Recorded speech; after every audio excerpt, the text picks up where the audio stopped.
Welcome everybody to the last day of Split. Hello. Hello, Galina. How are you? I'm very good. How are you? Fantastic. Last day of our 3-day marathon. How are you feeling? I am feeling very Good. educated. Good. Excellent. Excellent. Well, look, for the crew that are coming in and the attendees that are coming in, this is the second year Split Metrics has hosted this event. It's a unique virtual event for app and gaming developers worldwide. And what we are trying to do is to educate you with best practices, insights, strategies to help you with your strategies and business going forward. I hope everybody can hear me and see me well. I've saved my best short for last for all you wonderful people coming in. So if you can, please let us know in the chat. Let's get some love hearts. Let's get some, obviously, thumbs up. Let's get some fire emojis. Let's get the chat going. We want to make this as interactive as possible, everybody. Love it. There is some life coming in. Awesome. Let us know if everything is working fine, because we would like to make this event as interactive as possible. The last 2 days were amazing. We've got the chat on fire. Everybody was sharing their views, questions, answers. It was just, the very, very cool experience just to read that. So let's engage into conversations and get into communication with each other. And then with that in mind, I would like to also remind you that we are investing a lot of our time and effort into education on the market and help publishers and advertisers grow mobile apps and games. And as a part of this mission, yeah, you see, we are on a real mission here. So we've got 3 days plus 20 sessions with over 35 speakers that who are sharing their insights, best practices, real life experiences for all the aspects related to mobile marketing and growth. And this Woo! has been just amazing ride. Wasn't it, Yeah. David? It is. So today is our day 3 of this mobile marketing marathon. And as Galina mentioned, okay, today is dedicated to optimization, including App Store optimization, user engagement, A/B testing, and ideal validation. Okay, I'm David Martin. I'm VP of Sales here at the wonderful Split Metrics. I'm alongside my wonderful, beautiful colleague, Galina Schneider, who's VP of Customer Success and Support. And we will be hosting today, like we had the previous days. But what I want to know is, everybody, let's get going to chat. When you woke up this morning, what was your first app that you logged into? Please put it into the chat and we'll see what it was. Mine was Spotify. Just so you know. I love that. Was that music or was that rather something educational, David? It was, I'm not going to lie, Lena, it was a bit of music. It was a bit of Backstreet I Boys. knew that. I want it that way. Alarm clock, good. I Yes, knew get it. the alarm clock. Wonderful. So while David is singing and everybody is writing us about the apps that you opened up as first, today I'm going to tell you a little bit about Split Metrics. So if you're not familiar with us, which I hope all of us do, we are a global software company offering an ecosystem of AI-driven products and services that serve a growth engine for mobile apps. We are proud Apple Search Ads partner, and we have a dedicated team of over 160 experts who live and breathe mobile app growth, just like myself and David here. And we are obsessed with making our customers successful. And therefore, we're super duper happy that the top world apps and game publishers choose to grow with Split Metrics and recognizing us as the leader on the market. And by the way, David, here I've got a little question for you. You see my great shirt today? How do you Oh, like it?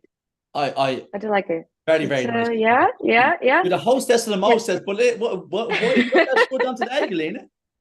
yeah, exactly. That is the reason. Why am I wearing? Okay, it's very comfortable and it also suits me.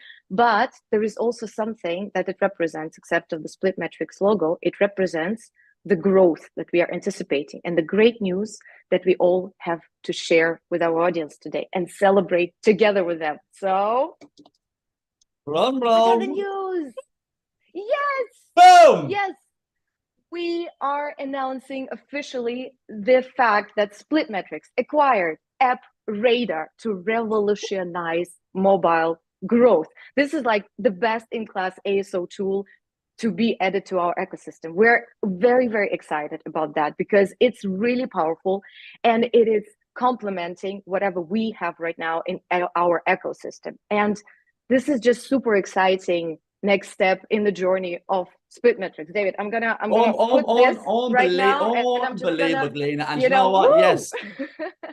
Listen, this is unbelievable news. I cannot believe it. I joined Splitmetrics, you know, over the year now, and to see this growth, to see how much value we're going to be adding to our customers, how much more value we're going to be able to add, and how much more we're going to be able to educate them, you know, and help them with their strategies going forward. This is amazing news. Let me give you a quick overview of what we will be adding. So, holistic app store, growth ecosystem.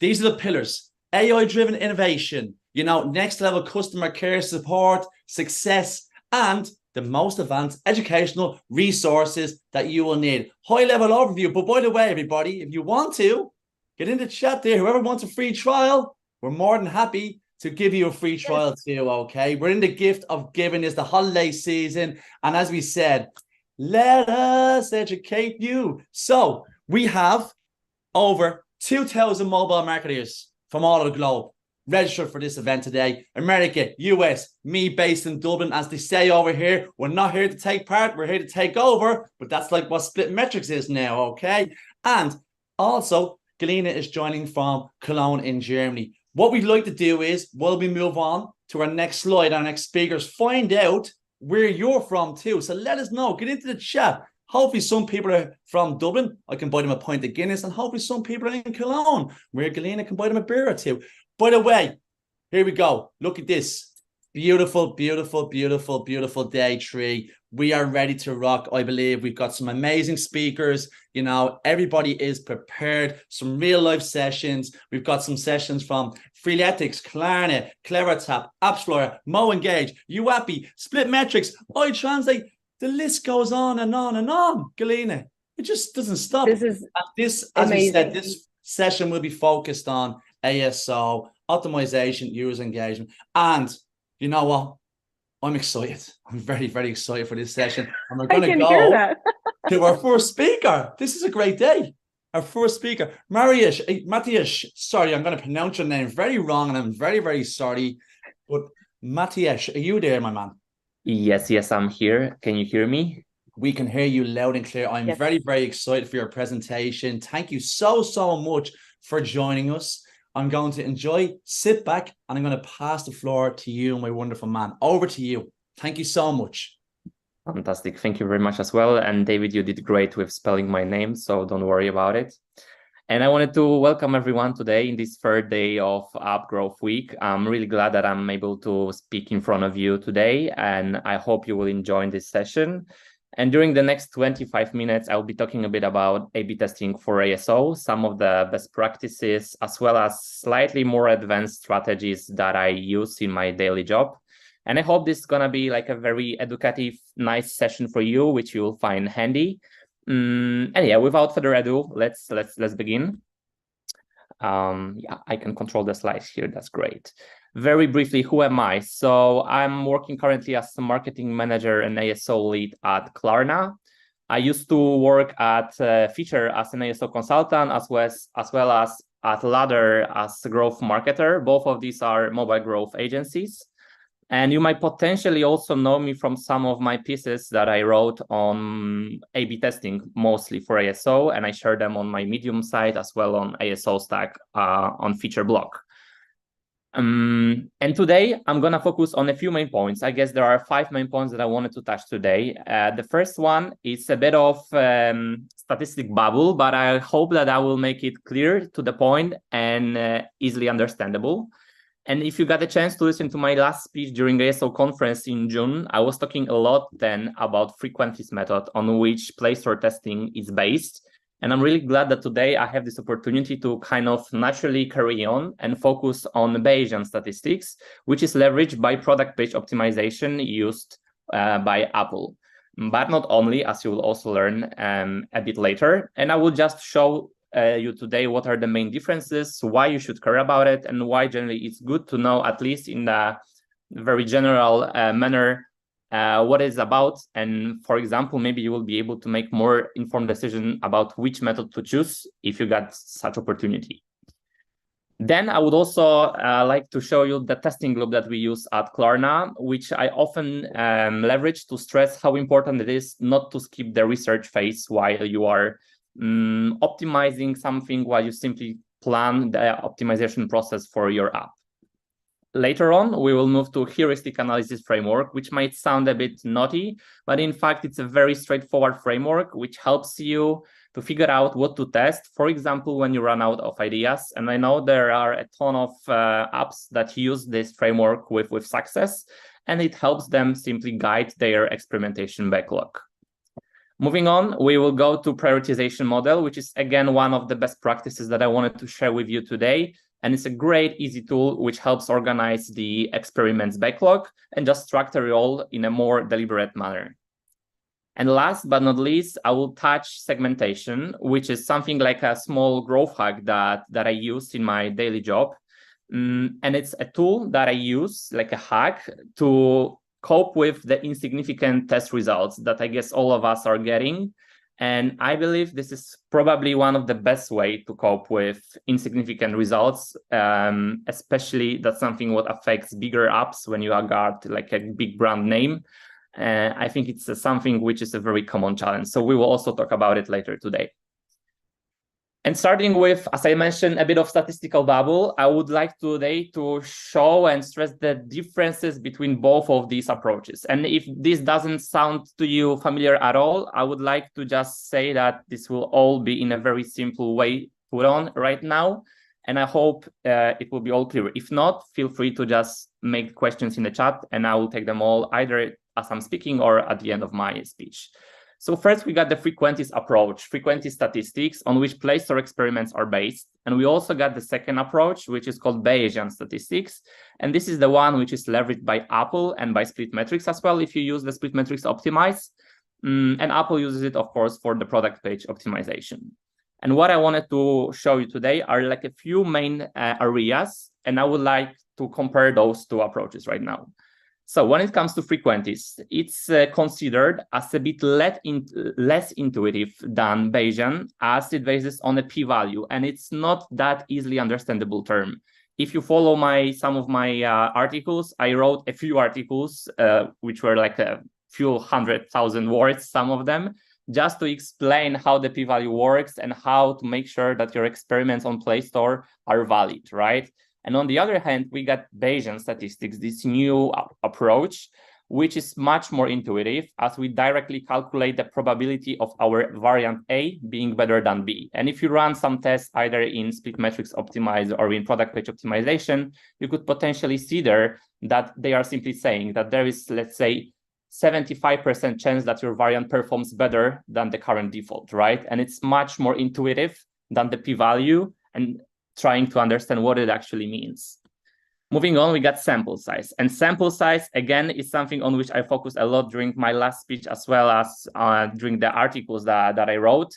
And it needs to be predefined. And it's something that not everyone knows, not everyone is aware of. And Play Store also directly doesn't mention that, right? So it's important to know that you need to calculate your sample size in advance. You have to check if your variants reach the sample size to make sure that your experiment is statistically valid. And Bayesian here comes with a more simplified approach. There is no need to specify sample size, although I had to mention that there are scientists which argue about this point. So my recommendation here is that even though it's generally believed that you don't need to predefine the sample size, I always run my tests for like a full business cycle. In my case, that's just full 7 days to cover for weekly seasonalities and changes in user behavior. And I also never make any decision based on experiments which gathered less than 250 conversions per variant. So that's like my golden rule, but you can, of course, try to adapt it to your needs.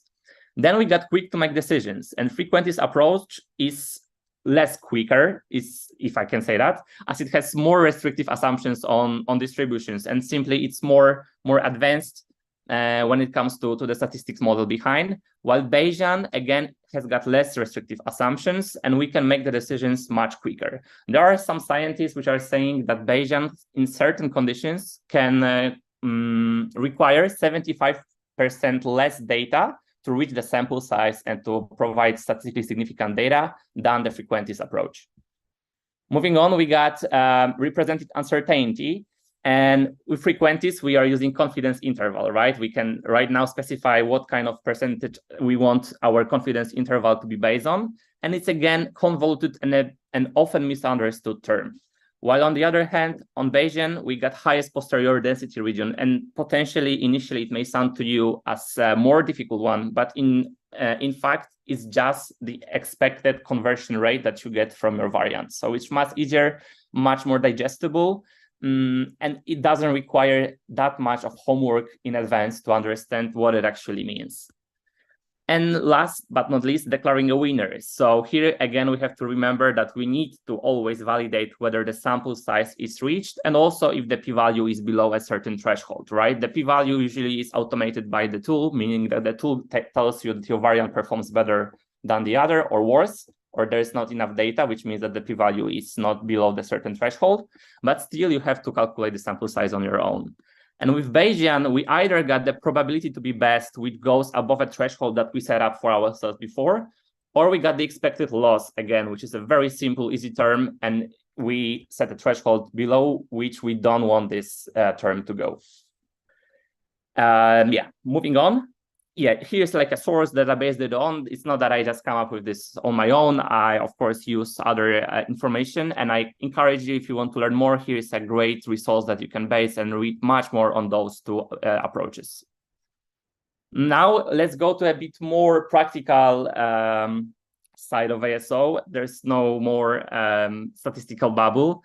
And I wanted to show you, as I mentioned at the very beginning, the testing loop that we leverage at Klarna. And what I like specifically about this testing loop is that it stresses out one thing. That one thing is that research is an inseparable element of your testing. And as you can see on the left side, we've got different elements that I highlighted, which I believe are the most important. But of course, you don't necessarily have to agree with me, and you can choose your own. But these are like the most universal ones, right? So we start with market intelligence. We got heuristic assessment, about which I'll be talking just in a moment. We got other channel findings. And here I mean things such as learnings from performance marketing, CRM, from email newsletter. Everything what comes to your mind can fuel your research process while designing tests for ASO. We also got one of the most important elements, which are qualitative insights, right? So the ones which we gather through user research, through interviews, from observing how users interact in our app. This is super important element on which our testing should be based in the first step from my point of view. And last but not least, we also got past experiments learnings, which are, again, really important. It doesn't make sense at all just to make experiments and do not track what's the outcome of them, because we just waste time potentially in the future redoing the same experiments, which on and on are just confirming the same hypothesis that we wanted to confirm. And on the right side, you got testing. And testing consists here of the 5 steps. So we got hypothesizing, prioritization, designing, running tests, and at the end, cross-checking the results, validating them, right? As no matter how great your testing tool is, you should always remember to cross-check the results. And now moving on to the heuristic store listing analysis framework. Maybe the name is not the most sexy one, but I'm promising you that it's really easy, straightforward tool to use.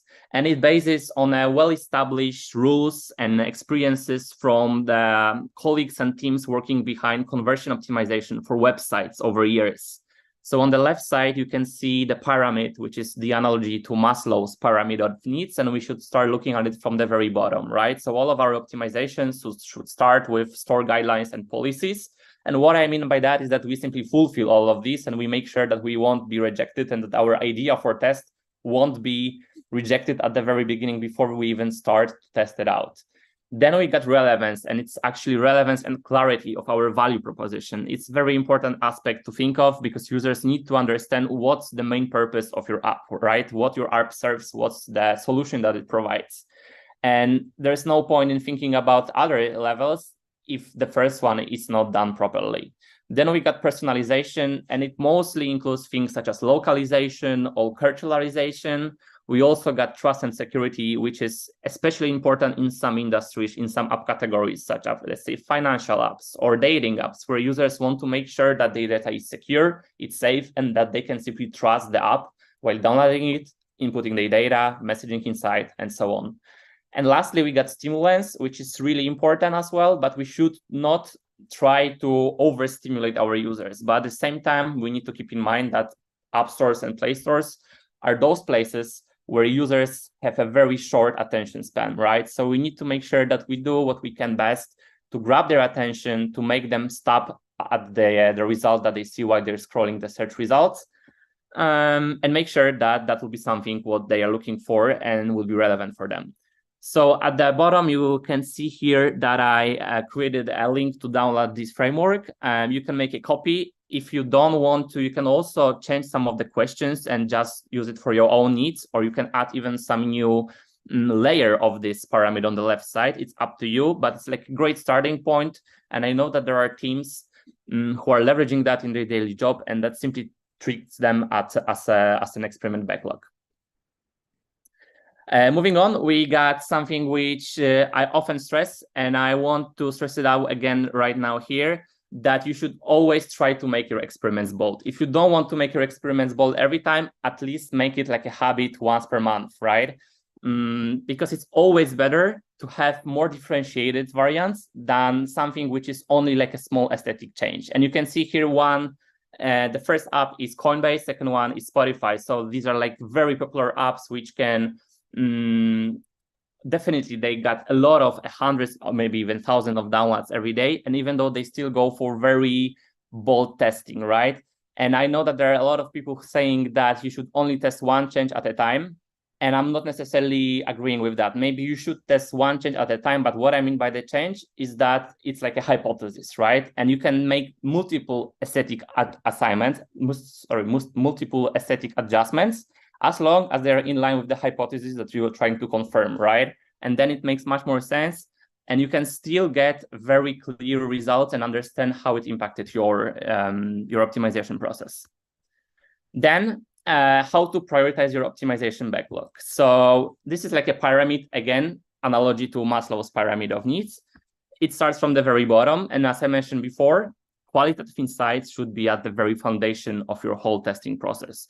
I'm often saying that you should treat A/B testing as a quantitative way to validate your qualitative insights, right? So before you even start A/B testing, you do a bit of housework. You do some user research, you do some interviews, you go into the app, check the statistics, and based on that, you try to hypothesize and create new ideas for your A/B tests, right? And that's like a really great way to look at testing, which certainly will provide you with the best possible ideas, simply because it's based on real data and not just gut feelings and assumptions.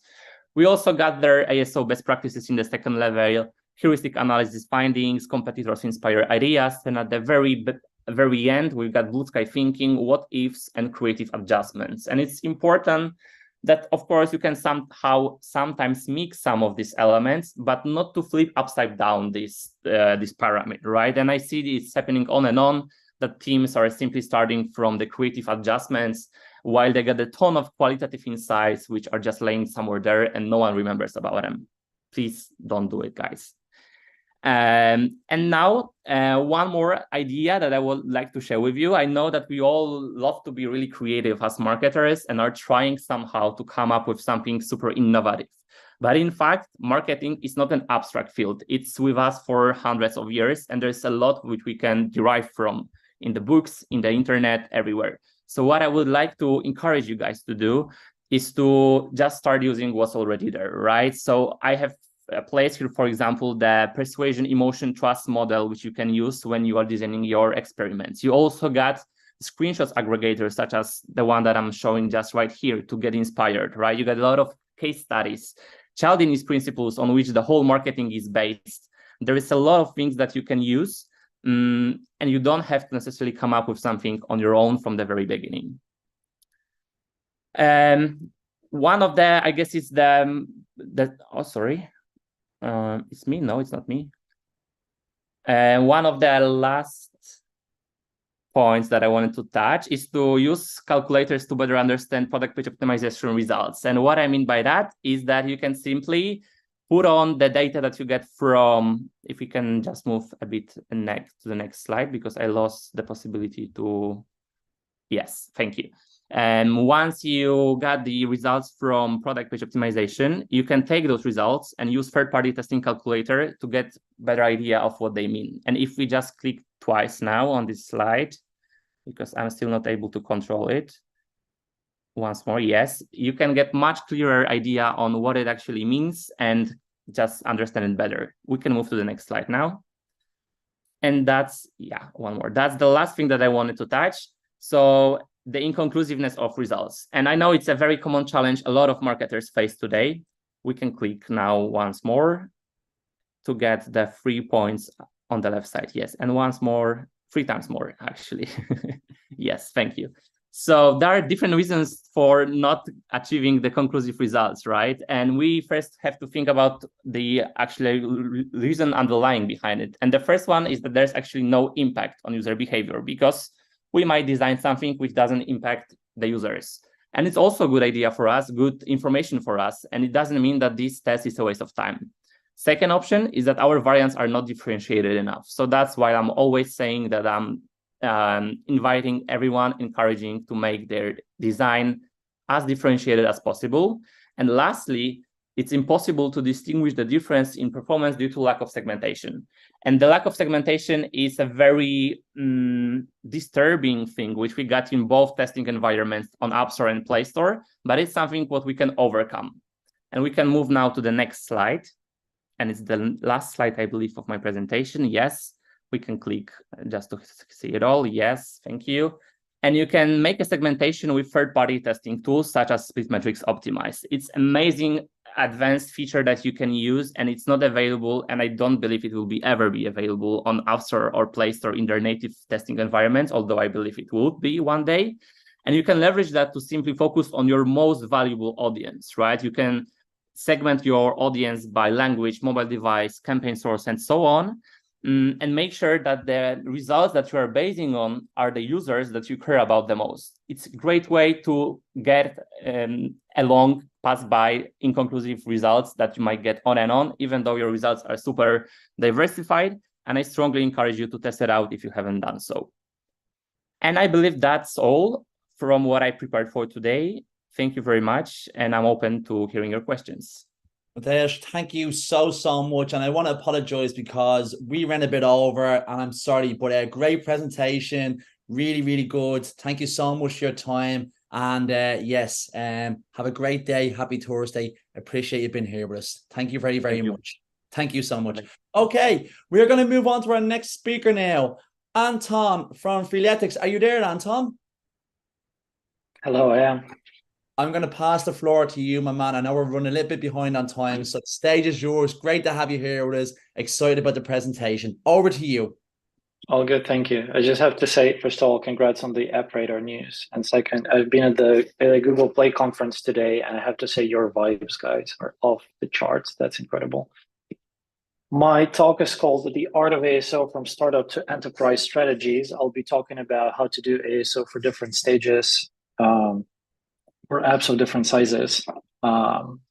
We have 28 slides in about 20 minutes, which means that we need to do like 1.5 slides a minute. Let's rush and see if we can make that. In terms of agenda, I'll start with the intro. We'll go through some terms and definitions, and then we'll just go kind of tier by tier. So ASO for small apps, ASO for mid-sized apps, and then ASO for large and enterprise apps. First, a little bit about me. I now work in Freeletics, and basically I'm in charge of all things App Store. So I manage ASO and Apple Search Ads. I created a website called 41screenshots.com, which is like a mood board for ASO managers and creative teams. I'll be talking about that website a little bit later in the presentation as well. Before that, we worked actually together with Mateusz in Feature. I was a consultant and a strategist there. And before that, I also had a privilege to work at Splitmetrics. So that's a little bit about me. Let's get right into it. So first, in terms of definitions, very roughly, ASO for any app of this any app of any size is visibility optimization and conversion optimization. Visibility optimization means how do people find our app? We need to ensure that once they found our app, it's all about conversion optimization. When they found it, how do we make sure that people download that app? In fact, I think this probably describes not just ASO, but like pretty much marketing in general. But I think that's a topic for a different webinar. Within those layers, visibility and conversion optimization, I try to outline pretty much anything that might impact those. So you can see there is a lot of factors, from the obvious ones like keyword optimization and A/B testing your screenshots, to less obvious ones like appearing in similar apps, or doing promoted in-app purchases, localization, that kind of stuff. The focus of that presentation would be on how do you actually prioritize those depending on the stage of the life cycle your app is at. For example, if you're a small app, even though promotional content on Google Play is really interesting and is prioritized by Google, as a small app, you don't even have access to that, right? So we need to make sure that we get our priorities right and we do the things that really move the needle for apps of our size. Speaking of sizes, this is my subjective kind of tiering.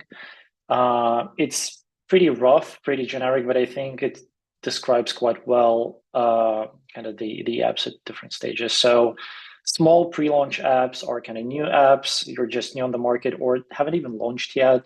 You get about 1,000 to 2,000 downloads per month in a target market. You don't really have brand power. Nobody knows your brand yet. And ASO would be your only or like major channel for user acquisition. I'll be talking about the downloads per month per target market here because ASO is done on a kind of storefront level, right? So if we're talking about testing, for example, it doesn't really matter for us how many downloads we get in total. We need to know how many downloads we get per market. Okay, so that was small pre-launch. Then mid-sized apps.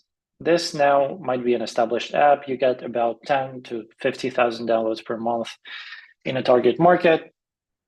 Your search traffic is primarily generic. So most of the downloads are coming from generic keywords, and the large percentage of total downloads is coming from channels outside of the store. So paid UA, for example. Then large and enterprise apps, those I think overlap a little bit, but there is still a split. So for large apps, it'll be over 50K downloads per month in a target market. You have strong brand equity. Your brand is well known. You get a fair percentage of downloads coming from branded keywords. Your marketing team is kind of well established. People cover various functions, and the traffic mix is very well diversified as well. And then we go to enterprise apps. It's like hundreds of thousands of downloads in a target market. It's the Walmarts and the Airbnbs of the world. And the brand at this stage is like a household name, right?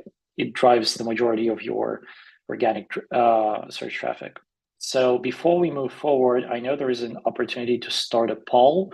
So if we can do that, I just wanted to check with the audience at what kind of app are you working now? So people from the audience, please take a moment, click on a checkbox, and then we'll move forward in a second.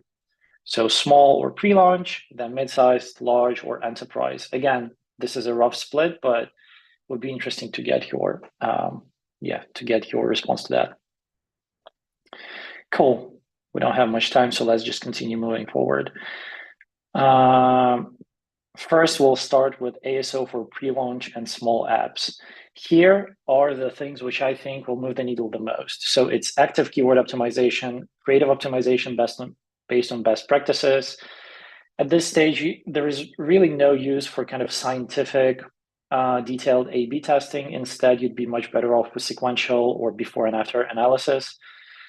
Testing 1 to 2 creative concepts a month, focusing on a low number of really key important markets, doing keyword optimization for secondary localizations, especially if US is your target market. This is critical. Then choosing the right category, gaining some extra visibility through in-app events and featurings, like Google Play's new launch featuring. I won't go through all of those in depth, but I think I'll be able to cover some of the most important ones a little bit more. First, active keyword optimization and secondary localizations. At this stage, I think more than ever, keyword optimization can be a driver of growth. I think in the past years, there's been a trend in the ASO kind of community saying that keyword optimization is losing its kind of effectiveness. And I agree with that to a large extent. However, I think for small apps, or as you're just launching, keyword optimization and active keyword optimization is absolutely critical. So you want to do that with about 3 to 4 week intervals. The reason for that is that that's about the time that's needed for algorithm to actually index your product pages properly and get you to like the maximum possible level of ranking you can get. And then I would say you need to focus on low to mid volume keywords, right? At this stage, even if a keyword is like a big juicy keyword, it's like search popularity over 50, over 70, you think, okay, you absolutely need to rank for that, to get at least like a small portion of the market. It doesn't really work like that. What will happen is that your app is too small. It just doesn't have the historic kind of data for the algorithm to rank high. So you'll be ranked at like position number 100 or 90, where essentially nobody scrolls. Instead, your growth opportunity is to be looking for kind of low to mid volume keywords, which are very relevant, for which you can actually get some solid rankings and get some actual downloads. You can also try including competitor keywords in your metadata. This is obviously kind of prohibited by the guideline. However, there are ways to kind of do that still. So for example, you might split the brand name into two and put that, or if the brand name is a generic keyword, you might also put that in your keyword field. So consider that. It might be a good thing to do as you're just trying to grow by all means necessary. And finally, secondary localizations, especially for the US market, are key. That's just how you expand your kind of volume of potential keywords you'll be targeting. I think if you're like launching in the Western Europe or like in the US, you might still leverage like Chinese, Vietnamese, Arabic localization to put some keywords in there and just rank for more stuff. So that is number one. Number two, creative optimization for small apps. You will not have enough traffic for reliable A/B testing. You just won't, because the app is too small. Instead, what you can do is, first of all, design according to the industry best practices. You don't have historical knowledge yet. You don't have your kind of history of A/B testing. So just steal what everybody else already figured out, your competitors, look at the mood boards, Google around, read the blogs, and just do your best job kind of you can. And then test directly in the store. Do the before and after testing. You don't have much to lose at this stage. There is not much risk involved in that. You don't have many users. So testing directly in the store will provide you with that kind of real data. And I think might be a good tactic here. Otherwise, you'll just be disappointed with like a whole streak of like low confidence, no result A/B tests on Google Play or in PPO. Testing like that, you might be testing like 1 to 2 concepts per month. I suggest to start with the icon because the icon is the most important element. It's visible on every surface of the store. It's kind of a quick win you can snatch. If you just find a good icon, you just leave it and forget it and move on to testing like videos or screenshots. And then swing for big wins. I think similar to what Mateusz said, like you don't really always need to be super scientific and kind of change one element at a time. You'll be absolutely fine just redesigning, changing many things. At this stage, we care about getting a win. We don't really care about that kind of granularity of testing, if you will. So that's important to consider. Speaking of best practices, this is my website, 41screenshots.com. It's a mood board with like apps from different categories. Just go there. I suggest you look at apps outside of your category. So if you're like a dating app, look at a weather app. If you're a weather app, look at a game. There is so much kind of learnings what you might find in different categories and bring it to yours, which kind of your competitors, stuff that your competitors might not be doing yet, which you might actually leverage and kind of get a leg up on them. Then in-app events and featuring. So on the App Store, I suggest you to use in-app events as much as you can. They're easy to make. Obviously, if you have capacity to also have some, like in-app challenges or major updates inside the app itself, like the app update comes first, which then you promote through in-app events. It's a great opportunity to gain some extra visibility and re-engagement from your audience. Then also, you get a small chance to get featured by Apple if the update is kind of big enough. It's a small chance, but you get a chance. If you have access to your App Store rep, just pitch the major update to them 6 weeks in advance. It might and you might get featured. On Google Play is a small app. You don't have access to the analog of in-app events, so instead try to use the new launch featuring there. Let's rush a little bit. And now we get to mid-sized apps. So here, I think what's important is keyword optimization support and secondary localizations. Localization, meaning translations for more relevant markets, rating optimization, which will impact your organic search a lot, VAP keyword optimization, I'll talk about that on a slide later, systematic A/B testing with product page optimization, Google Play experiments, extra visibility through in-app events on iOS, and promotional content if you already have access to that on Google Play, and seasonal deals and promotions participation. First, keyword optimization support.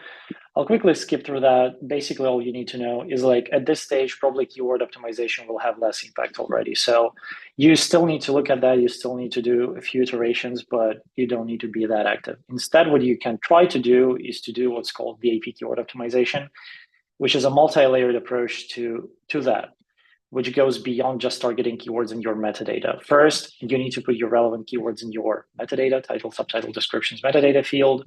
Then you actually start bidding on them in Apple Search Ads. What's possible is that through Apple Search Ads, if you're starting to get like a significant amount of ongoing traffic for a certain keyword, conversion rate is good, that will signal to the algorithm that this keyword is relevant for you. So the organic ranking might go up. And then third, targeting keywords and creative assets to kickstart what's called visual keyword recognition. Here's an example of that. If somebody searches for a scientific calculator, but there is kind of no info about the scientific calculator in your metadata pretty much anywhere, conversion rate might be harmed. Instead, if they search for that and it's like in the title, in the screenshot, the propensity to download your app might be higher. So try to do that. Ratings optimization, the last two columns on the chart, you might see that it's one of the apps I worked with. And once they started incentivizing the rating, kind of incentivizing users to leave the rating on the App Store, the volume of ratings increased right away and their organic ranking increased right away. This has nothing to do with conversion rate, I believe. It's just like one of the factors algorithm is looking at. So if you're not really optimizing your rating prompt, which should be positioned ideally sort of this high volume plus high happiness place within your app, this is really key. Try to do that and you should see some improvement in organic search traffic. Systematic A/B testing. At this stage, you might already also start, testing with Google Play experiments and PPO on the App Store. So here, my thoughts are start with Google Play and then continue with PPO. Google Play is just a better tool. If you have an Android app, do that. If you can test with PPO, do that as well. But then just kind of use both data points in your decision making. Once again, prioritize tests by potential impact, start with the icon and video, and then continue with testing significant updates to your screenshots. Minor design updates and copy will have low priority, so you might skip that for starters. Try to test as much as possible, but then once you find a big win, just try to stop, because what might happen is if you apply a win, but then test again, the win will be visible only to 50% of users. So you might kind of lose that total conversion rate improvement. So you want to increase the whole baseline for a while and then A/B test again. You will need to get comfortable with applying non-statistically significant tests. I suggest you also kind of learn a little bit more about the concept of practical significance of the test. So even if statistical significance is low, but the change just seems like big enough, the A/B test is important enough, and you have the risk appetite to kind of apply the non-statistically significant result, just try to do that. Risk is kind of capped at this point. If you follow up with a sequential analysis, you'll have at some point enough data to be ready to say, okay, this was an actual win and we're happy to keep it, or you can just revert to the previous version of your metadata or creative, so whatever you've been testing. And then obviously A/B test only in key markets with enough traffic. Where you don't have enough traffic, just extrapolate learnings or do before and after testing there. I would skip the seasonal deals and promotions part. That is essentially aligned with in-app events and trying to get featured. If you have a representative's contact, the App Store representative or Google Play representative, launch your in-app events, try to align with their calendars. and sort of pitch those updates again about 6 weeks before the actual event for a chance to get featured. I mean, featuring is always good. It's like such a great boost to your visibility and kind of brand awareness that you should probably explore that if you have an opportunity. And now we're getting to large and enterprise apps. Here is what's important for those. I think it's focusing on the creative, supporting other channels with ASO, deep localization and expansion to new markets is something you can afford now, scientific, reliable A/B testing, leveraging and protecting the brand, alignment with brand guidelines while ensuring growth. ASO becomes more of an analytical function at this point, and also you might still be doing occasional keyword optimization, but not too much. Here's, I mean, at that stage, if you're an app like Masterclass or any other kind of big name app, the traffic comes from the variety of sources, right? It's not now as an ASO manager, you're not really taking care just of organic search and kind of browse and explore. You really need to make sure that your product page is well aligned with paid user acquisition, with social media, web search, PR, owned media. All of those users have different intent when they come to your product page, and you need to address them. And you need to make sure that your conversion rate is as high for refer traffic sources as it is for search. Sometimes, of course, like for stuff like web search or PR, you just need to be working with your main product page. So you need to make sure that it's like generic enough to kind of appeal to users with different kinds of intent. But if we're talking about paid user acquisition, custom product pages are like absolutely key. So at this point, ASO might be actually a function to improve the ROI on the total marketing spend, not just, again, working with your organic search traffic. So using custom product pages together with Apple Search Ads is, incredible. You might align the intent on the keyword level. Custom product pages with Meta ads is incredible as well for many apps and games. Meta is like one of the biggest channels and accounts for the biggest spending. So if you might optimize that spending through better conversion on the App Store side, the whole marketing team will say thank you to you.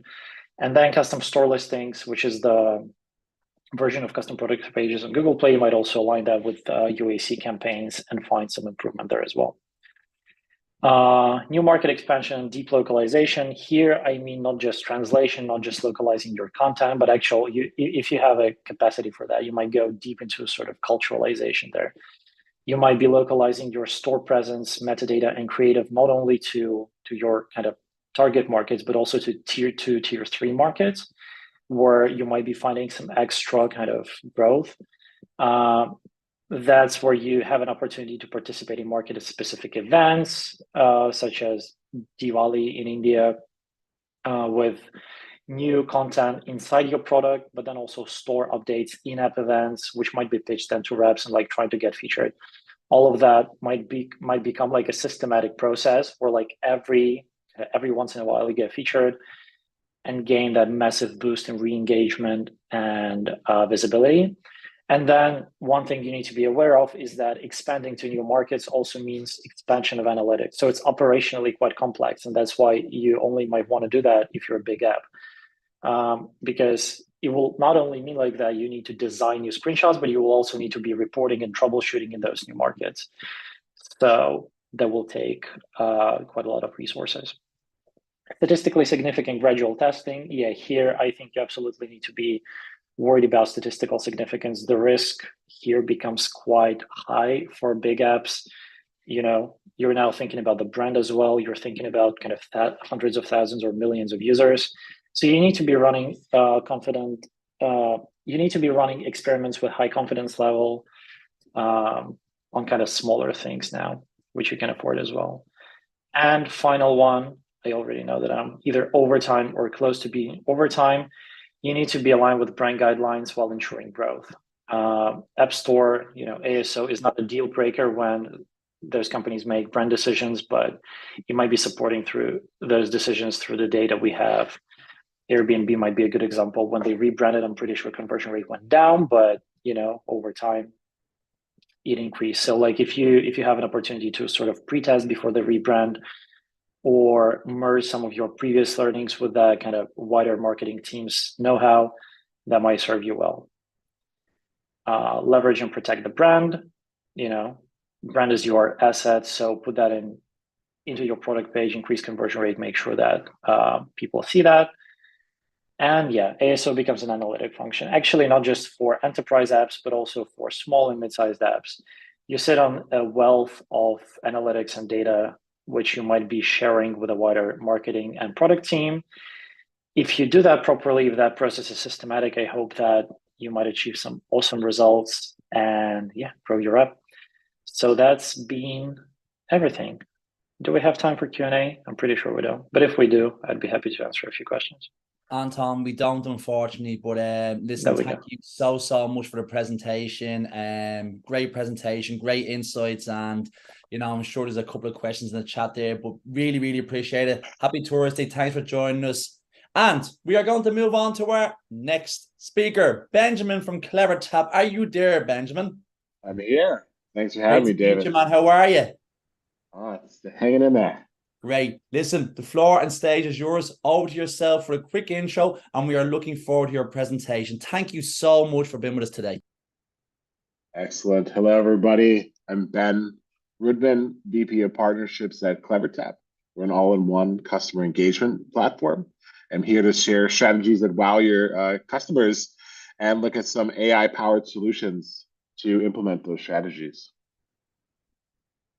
So in the next 20 minutes, we're going to cover what is the status quo, what are your current pain points, what does it look like to redefine segmentation, and what does it mean to personalize and impact of building personalization into everything that you do, how to use AI to power customer engagement, and then unlocking limitless customer lifetime value. And this is our motto at Clevertap, and we want to unlock this for clients. So first, let's look at the pain points. So today, what a typical MarTech stack looks like is that it's difficult to integrate.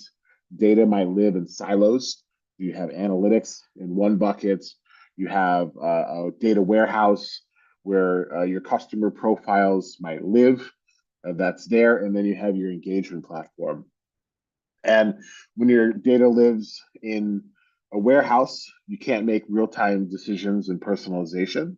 And when your marketing team doesn't have access to analytics, they can't dive into the data and see what's converting and quickly re-engage or build personalized campaigns to customers. And just overall, it makes like a complicated workflow moving between tools and point solutions to bring this unified customer experience together. And worse is that when you start to build omni-channel messaging, how you bring your customers back into the app through push, email, WhatsApp, re-engagement campaigns. If you have multiple solutions for each channel, then you're not describing a customer journey and making decisions on what is best for each individual customer. And then again, like delays in segmentation, and if your data lives in a warehouse, might not be able to make real-time recommendations or personalization that's there. You might have a short look-back window. So, we're coming to the holidays and you're looking at seasonal. And if you only get a 3-month look-back window or a shorter time period, you can't go back and make that personalization possible. Again, the unified journey experience, and then bringing prediction into everything you do now as part of AI implementations.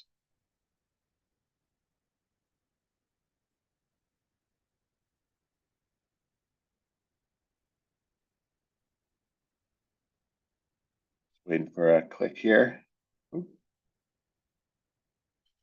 Okay, if your desired brand experience is to be received, if you're going to Disneyland, that's a controlled experience about what that looks like and what's going to happen.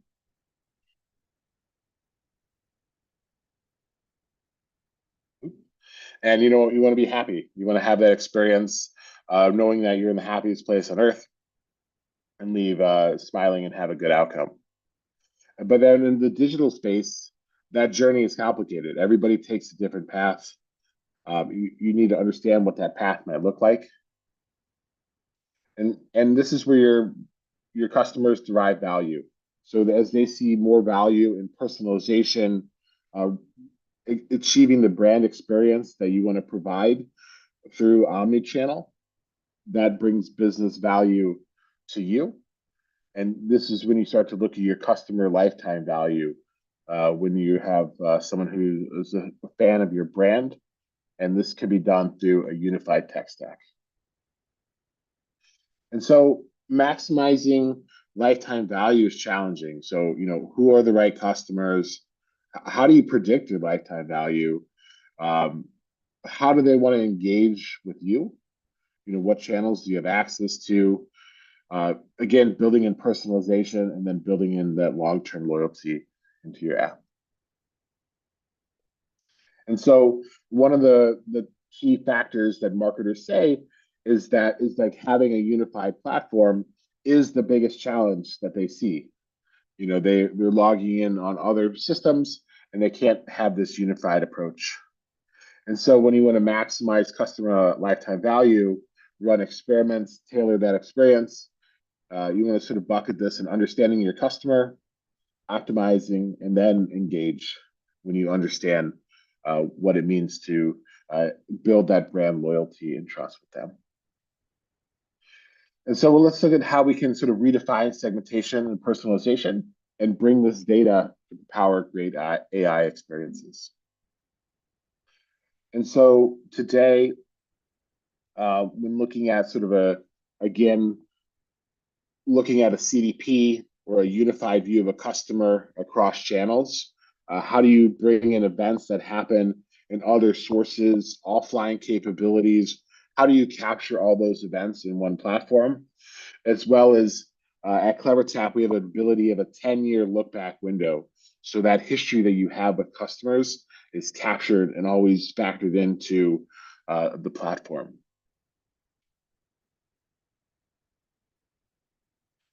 And one of the pieces and strategies that you can do here is looking at next best action. So looking at customers, what they've done, and what are similar products to do cross-sell and upsell opportunities. So example, if I'm looking at shampoo, I might need conditioner as part of that. And so making those recommendations side by side based upon user history of other users who have built that product, you can now use that data to personalize your app experience. And so here's a case study with Dream 11, extremely large fantasy sports app, over 100 million customers. And so when a score happens, when a player swaps out, this changes, you need to be able to notify those customers of those breaking events and things that are happening in real time before you get your fantasy bets in place and make those predictions. And so being able to understand data at scale, know their personalized favorite teams that's there, and then deliver that message within a timely fashion at scale is extremely hard to do. But Dream 11 has a great example of how they were able to do this and optimize for the world's largest sporting events. Next, we look at using personalization based upon their purchasing behavior, who they are, and tailoring native experiences. So if you've shown interest in running, what a running shoe might look like, might be age dependent, might be brand affinity, but bring that personalization into the app itself, knowing the products and informations and things that they have looked at.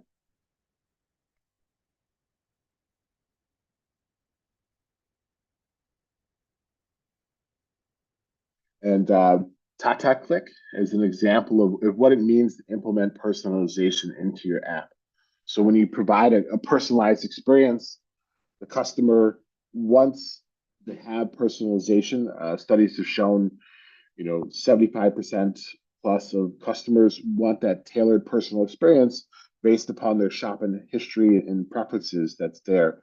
And so when you implement into this app, this means increased revenue. It means increased engagement to you as part of your business by providing that value to your customers. Next, look at a strategy around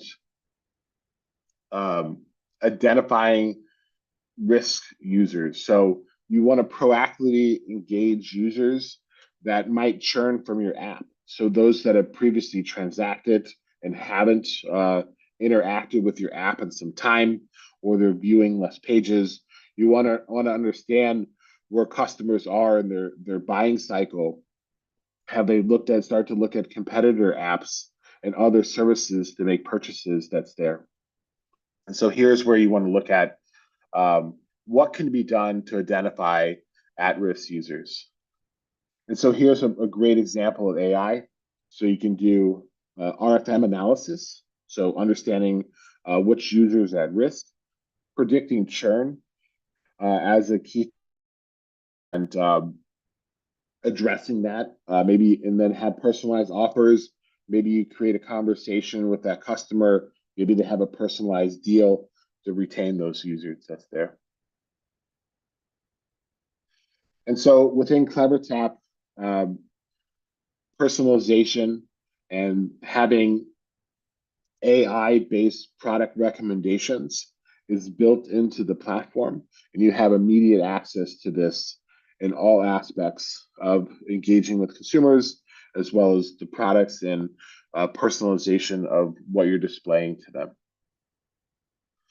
And so we'll look deeper at some of the AI-powered customer engagements, and then how to show lifetime value, and then how to show ROI to your boss, to your teams in the work that you're doing. So a key piece here is omnichannel. So this is sort of the core component of being able to message cross platforms, being able to create journeys. And then more importantly is how do you know what does that onboarding experience look like? So you can A/B test an onboarding experience for a new customer built into what actions you want them to take as part of completing an onboarding flow. And this can give you insights into what's working. You can define variants and do creative testing all within one platform as a new customer comes into your app. Similarly, now it's like, can AI define journeys for me? And the answer is yes. You can look at history of users, what channel reaches them most effectively, what path leads to conversion, doing multivariate test analysis in journey campaigns is extremely complex and hard. And now you can use a feature called IntelliNode to develop this testing automatically and send customers on the right, best performing path for them, all within one platform. Next, we want to, now that they've had a great onboarding experience, they've added something to their cart, how do, of course, you want to re-engage them to transact, to nudge them.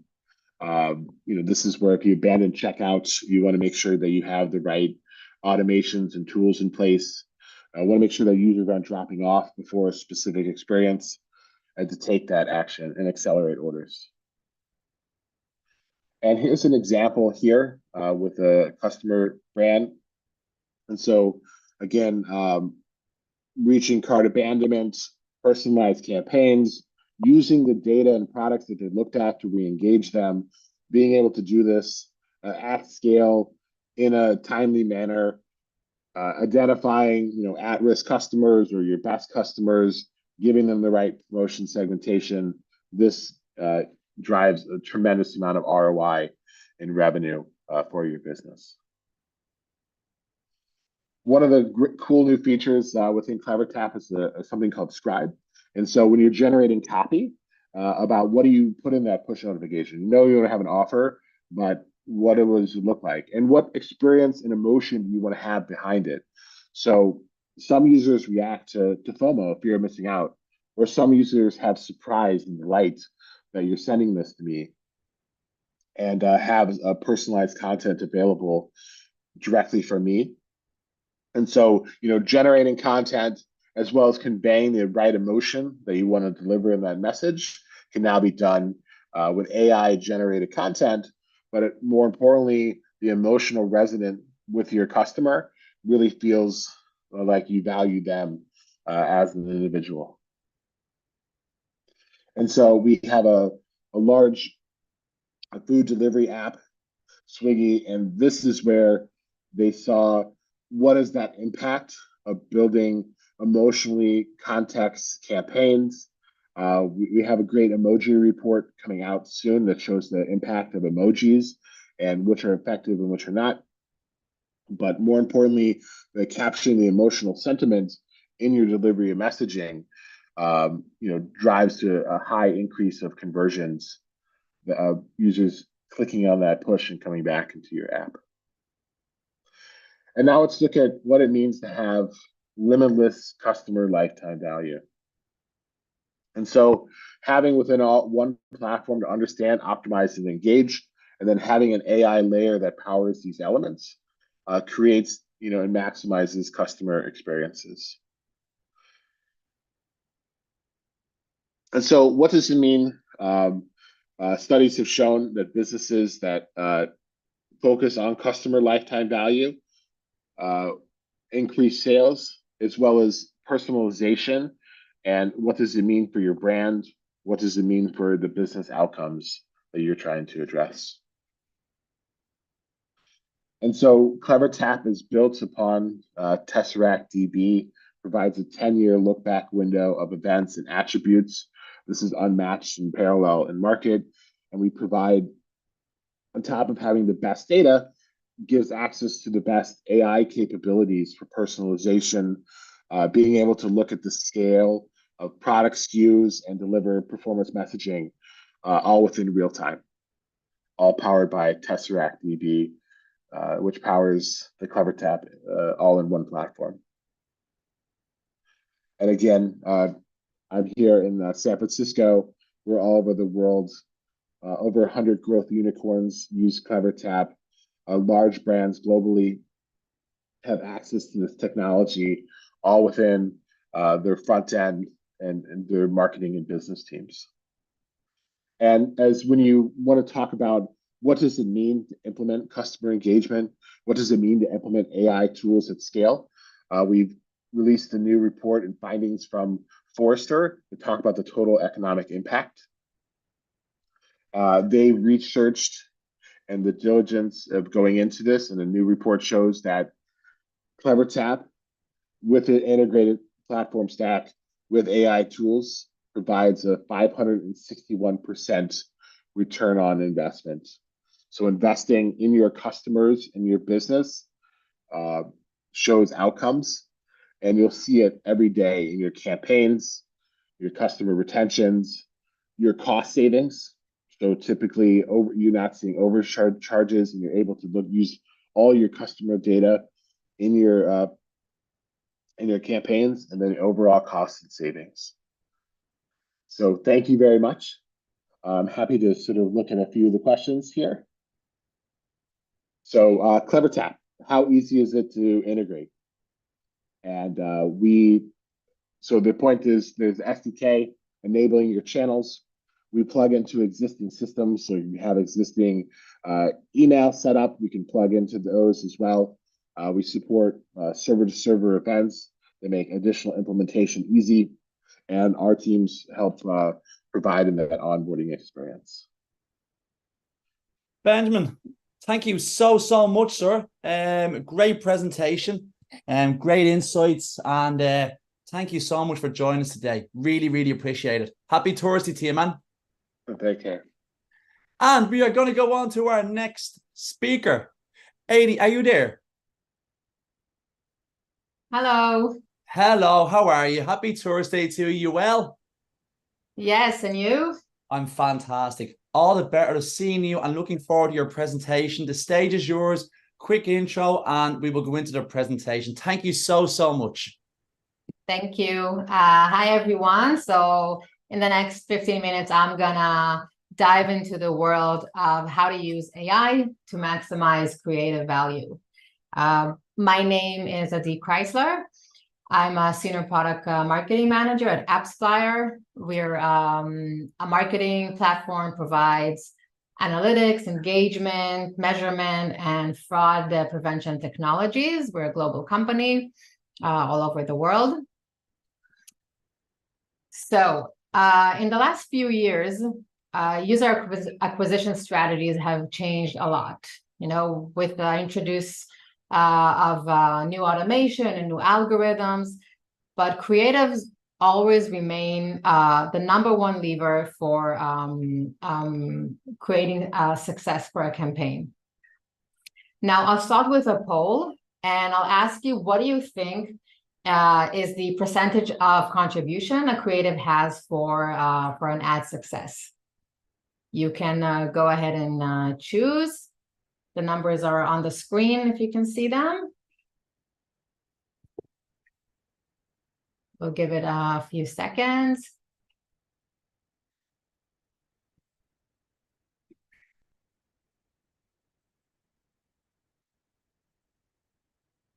Okay, I think we can close the poll. Can we see the votes? Yeah, okay. Well, wait, I missed it. All right, so most of you said 71%. 22 people said 49%. And yeah, the correct number is actually 49%. So a Nielsen research found that creative has a 49% impact on an ad success. So it means that it's not just about finding the right personas or bid strategy. It's about creating visuals and messaging that truly resonate with our audience and encourage them to take an action. So in the last few years and still going on, most of you probably know that the rules around privacy and data are changing all the time. And we have fewer down funnel signals, which causes us marketers to shift our strategy and focus on more upper funnel metrics. So focus more on the design and the user experience and the messaging, and which means that our creatives have a real chance to stand out for the crowd. And I know that's not an easy task. So how can we find these creative winners? The winner is not just a minor improvement over other creatives. It's a real game changer. It could be 10 or even 100 times better than any other creatives that we had before. And that's not just in performance, but we will also see great return on investment, and it will be scalable. However, if we usually our marketing budget, we will see a handful of creatives eating 80–90% of the budget, while the others just remain unnoticed. And you can see two different verticals here, which have pretty much the same distribution of focus on just a few creatives that eat almost all of the budget. So how can we find these creative winners? It's not an easy task, and usually we will have dozens of different promising but losing concepts before we find one. So the easiest thing is to look at the scale. So when we will look at our data, we will see a creative that eats most of the impressions, the budget, the share of cost of a given campaign or an ad group. Then we go into performance. So it's not just about being seen, but also making sure it counts. So where do we see a difference in retention, in LTV, in ROAS? Do we actually see the performance rise from these creatives that we're looking at? And lastly, there is a difference between our testing environment or a small scale environment to large scale. So we need to take our potentially winning creatives and see how they perform in a larger scale environment, and how do they compete with the winners that we currently have. A winning ad creative it combines volume and performance. And once we find these winning creatives, let's see how we can squeeze that lemon a little more from each creative that we find. Start by looking at media expansion. So ask yourself, is this winner used across the board? You can test the scalability by increasing ad spend and expanding to other networks, other platforms or countries, and making sure it maintains a high performance at all times. When we look at the context, we should ask ourselves, is this context universal, or do we have specific limitations that we need to change when we go into new geos or new segments? And usually when we have new creatives, we want to test them right away to see if they work or not. And then we always have to align them with our brand and with our messaging, keep polishing them. Now, the first iteration it's rarely the final one. So we have to continuously polish them and find the exact message and visual that also works with our brand. Sometimes this winner can be applied as is, and sometimes we have to do some localization changes or formats, the size and the ratio of our creatives, so it will apply in other places as well. And we're not finished. Go even deeper into the creatives and start looking at past winners. Try to find common traits or strategies that worked in the past and maybe you can use today, and try to find something that looks similar in all of these winning creatives. Looking at the numbers is super important so we can understand why each creative did well. Was it the hook rate that caught their attention? Was it the whole rate that kept them engaged? And just a small tip around this this topic: giving a right name convention will make the process much easier when we go back into our creatives and try to find common traits. Then that will be very helpful.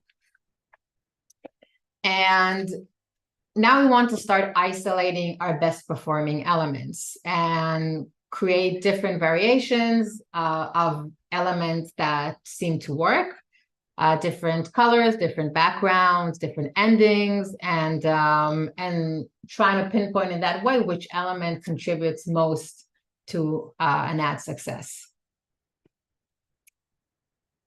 And now the interesting part, it's our AI. So AI changes everything for everyone, and also in creatives, of course. And every business is now considering how they can use AI to make their business better. And none of us want to be left behind.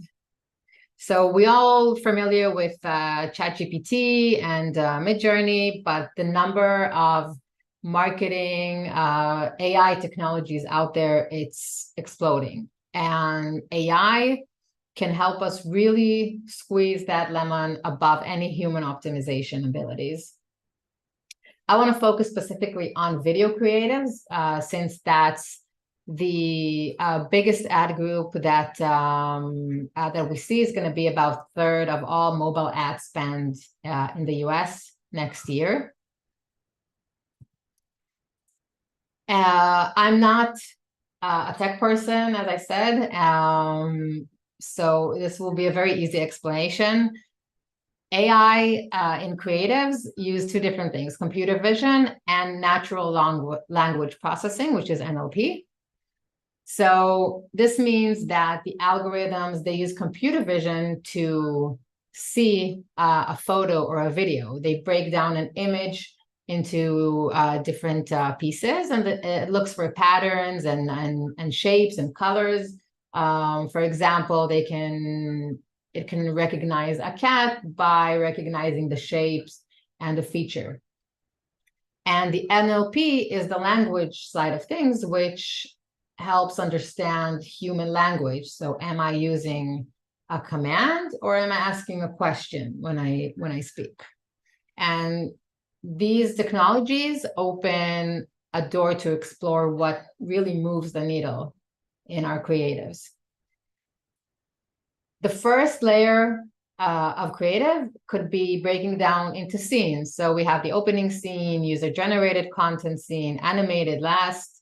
And each one of these allows us to understand the impact of an individual scene on the performance of a creative. The next layer is breaking down into elements. So as you can see here, this is an ad for a car race, and it detects the car, the person, a building, and pretty much any element in this ad is recognized by AI.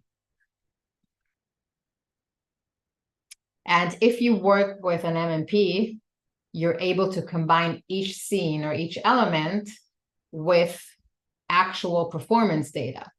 And the combination of these two can help create winners and optimize them in a completely different level. Ultimately, AI can identify and label creative elements, so we'll understand what makes them effective. And it could also generate numerous variations automatically, so it's saving us a lot of manual work. And it suggests us combinations that we would probably never think of on our own. And most of us have many hundreds of variations running to test. And taking these 2 points together, AI can analyze past data and through that predict which variations are most likely to succeed. So you don't have to test randomly anymore. You can just look at the data and fine-tune your creatives strategies with the data. But of course, no winner wins forever. And we want to do 3 things against deterioration. So first of all is look for creative fatigue. Look at the metrics, CTR, IPM. Usually we will see it's reaching a peak before it starts to gradually decline. We want to create variants, iterations of our winning creative, not necessarily to replace them, but just to breathe new lives into it. And we want to always be testing, always bringing new concepts, new ideas. So once our creative winners stop winning, we will already have enough concepts and creatives in the pipeline. That is it. Thank you. If you have any questions, let me just look for a moment at the questions that we have here. Okay. So one of the questions here is, what are the benefits of using AI in creative optimization compared to manual methods? So AI in creative, it's like having a super powered assistant for creative optimization. So it can generate tons of different variations in obviously faster than humans and at a much lower cost. And it also dives really deep into data. So it looks at the historic data and then can predict what might be successful in the future. And that will save us a lot of guesswork, a lot of time that we're wasting on testing more creatives. And yeah, it makes our life much easier. Eddie, thank you so much. Great presentation. Love the color scheme, and look, really, Thank you. really, very grateful to have you here with us today. Have a great evening. Thank you so much, and enjoy the weekend ahead. Okay, everybody. Oh, well, two super women of Splitmetrics. Now we are going to go into our discussion with Marie and Jana, and they're going to go through a presentation, which I'm sure is going to be amazing, just like themselves. And ladies, without further ado, I'm going to pass it over to your wonderful, wonderful self. I'm so excited for this. Two experts in their field. The floor is yours to introduce yourself, and then we're looking forward to the content ahead. Thank you so much, ladies. Thank you so much, David, and hello, everyone. To be honest, super excited to be here at the App Growth Week again, the second year, and thank you so much for everybody who actually took part in this event. Great sessions, great speakers. And my name is Marina. I'm head of sales at Splitmetrics.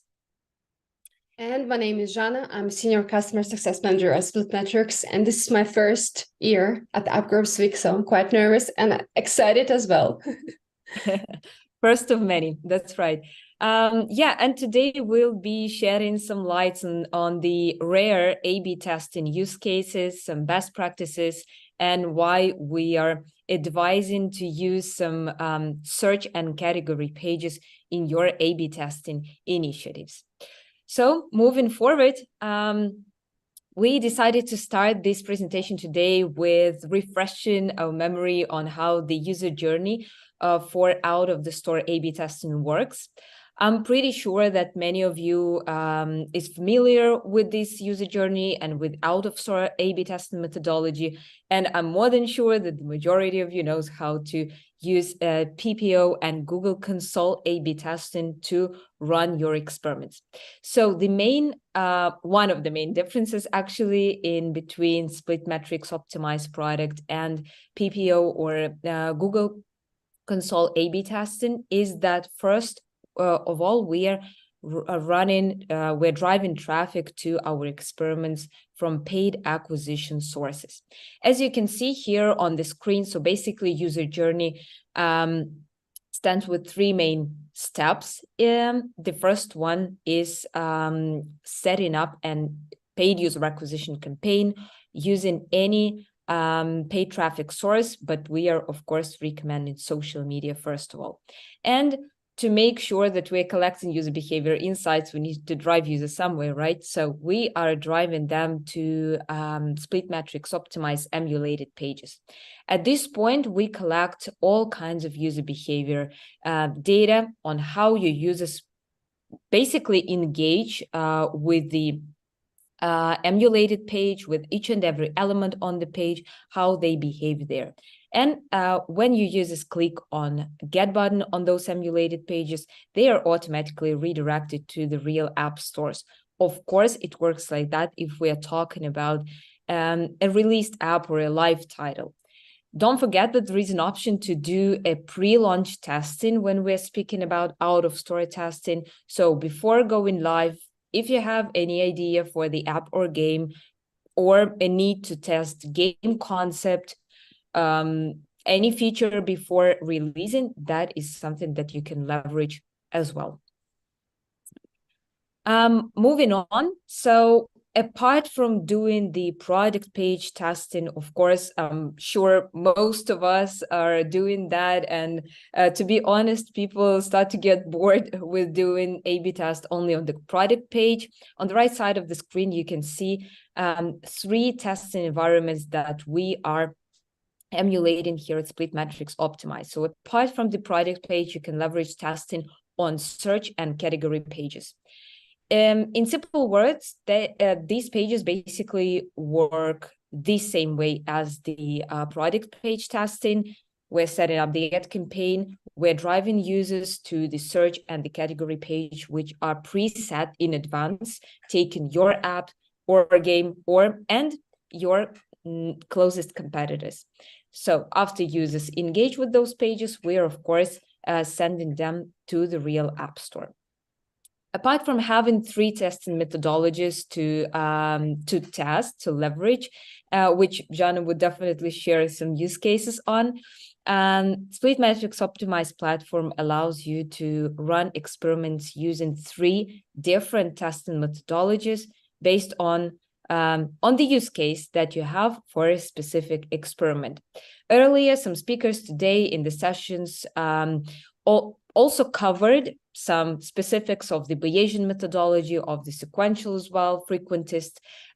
So we won't be stopping that much on the methodologies right now, but I would love to point out that depending on the use case, you can definitely choose in like among those methodologies. And for instance, if we're talking about iterative testing, like constant visual optimization, we are advising you to run those tests with Bayesian methodology. If we are talking about pre-launch experiments, again, features, concepts, testing, pre-launch ideas validation, that is sequential, which is more sensitive towards different changes that you have in your variations. And if we're preparing for some seasonal events, like really, really soon, multi-armed bandit here, I would say would be the best option. And in terms of the benefits, to wrap this part up, we basically provide more than 50 user behavior metrics where you can analyze how your users interact with all of those tested environments that you can see here as well. And of course, compare the performance with the benchmarks that we've been collecting for quite a while already. And of course, use multiple ad sources, even test them and compare the performance of your users coming from different ad sources. So basically, I would say that it's time to jump to some use cases and practical cases on how you can leverage search and category page. And I'm passing the word to Jana. Yeah, thank you, Maria, and hi, everyone. Maria, thank you so much that you mentioned this search page and category testing, because we all know how to test on product page, but when, why, and how to use search page and category page, or top charts, as I will call in follow-up speech, I will show you, and I will share with you some use cases. So the first one, so imagine you are a big brand with a well-known application or game, it doesn't matter, and majority of your installations are coming from organic users. Let's say more than 50% of all your installations are from organic users. Additional to that, you know that most of your installations are made after the brand search, right? So having all this in mind, now you're running experiments on native dashboards like Google or Apple. I think it's quite challenging for you to get any significant results or maybe clear winner. And I don't know, are you like ready to rely on users' decisions that were made because of this brand search, because the visitors who came on your alternatives after the brand search, they do not actually evaluate your visual, so they actually don't care what you are testing. They just want to click on this get button, but this plus this check goes to this alternative B, and you think that this is the right decision to go with, to roll out on your main product page, and users that will see your new alternatives will eventually like made desired post-install metrics. Okay, questionable, I will also say, but here's a scenario second. So you're running experiments on Splitmetrics Optimize on the product page for quite a long time, for example, and you know now that majority of your installations are made was made by this direct installation. So after viewing the first view of your app, which is like icon and first and a half screenshot is visible. And for example, you have a need to test third screenshot and the rest screenshots in the gallery, or maybe like to test new feature that you're planning to release, or you adjusting somehow this feature and you want to place this feature on third screenshot because it's not far away from the end of the gallery, but closer to the beginning of the gallery. But you can test this feature on the product page because of these direct installations. Visitors simply do not scroll your screenshot gallery, and you just don't see a significant improvement of this, whether it's good to have this feature or no. But you know for sure that this third screenshot will be visible from the search page preview, and it will influence on your conversion rate. And the last one, Stenera, but believe me, there's a few of them more, but I want to stick to this last one, Stenera. Imagine your boss says you that I only care by how much % you will improve conversion from impressions to install from search as a source. I have quite a few customers who have this need to show to his boss by how much % they will improve this metric. And how to challenge all these scenarios, all these questions, the answer is the search page experiment. So you see like a preview of such an experiment here in the screen. And we don't have much like behavioral metrics on the search page or top charts environment because we simply don't need them. We only care about whether our visitors will choose us over our competitors. And we divide our conversions into installs and views. You might see this in the graph. So what we call installs. We call installs when user click on get button right from the search. So this is the main point. The views is when our visitor click on app area in order to see the product page and examine the rest of the screenshots. So the main goal of this search page experiment is to find the best app preview in order to convince your users to install right away, because we don't want to lose. We're not sure that those visitors who landed on your product page will 100% convert. All of them convert? No, probably not all of them. So we need to, try to do our best in this search preview. So apart that you are testing new visuals, new app preview of your app specifically, you're testing your variation among your competitor. So you are testing in a competitive environment. Believe me, it's quite vital and it's quite important, I guess, for you, especially if we speak about the big brands. I want to mention additional use case of how you can use the search page experiments, and this is for our beloved CPPs, for our custom product pages.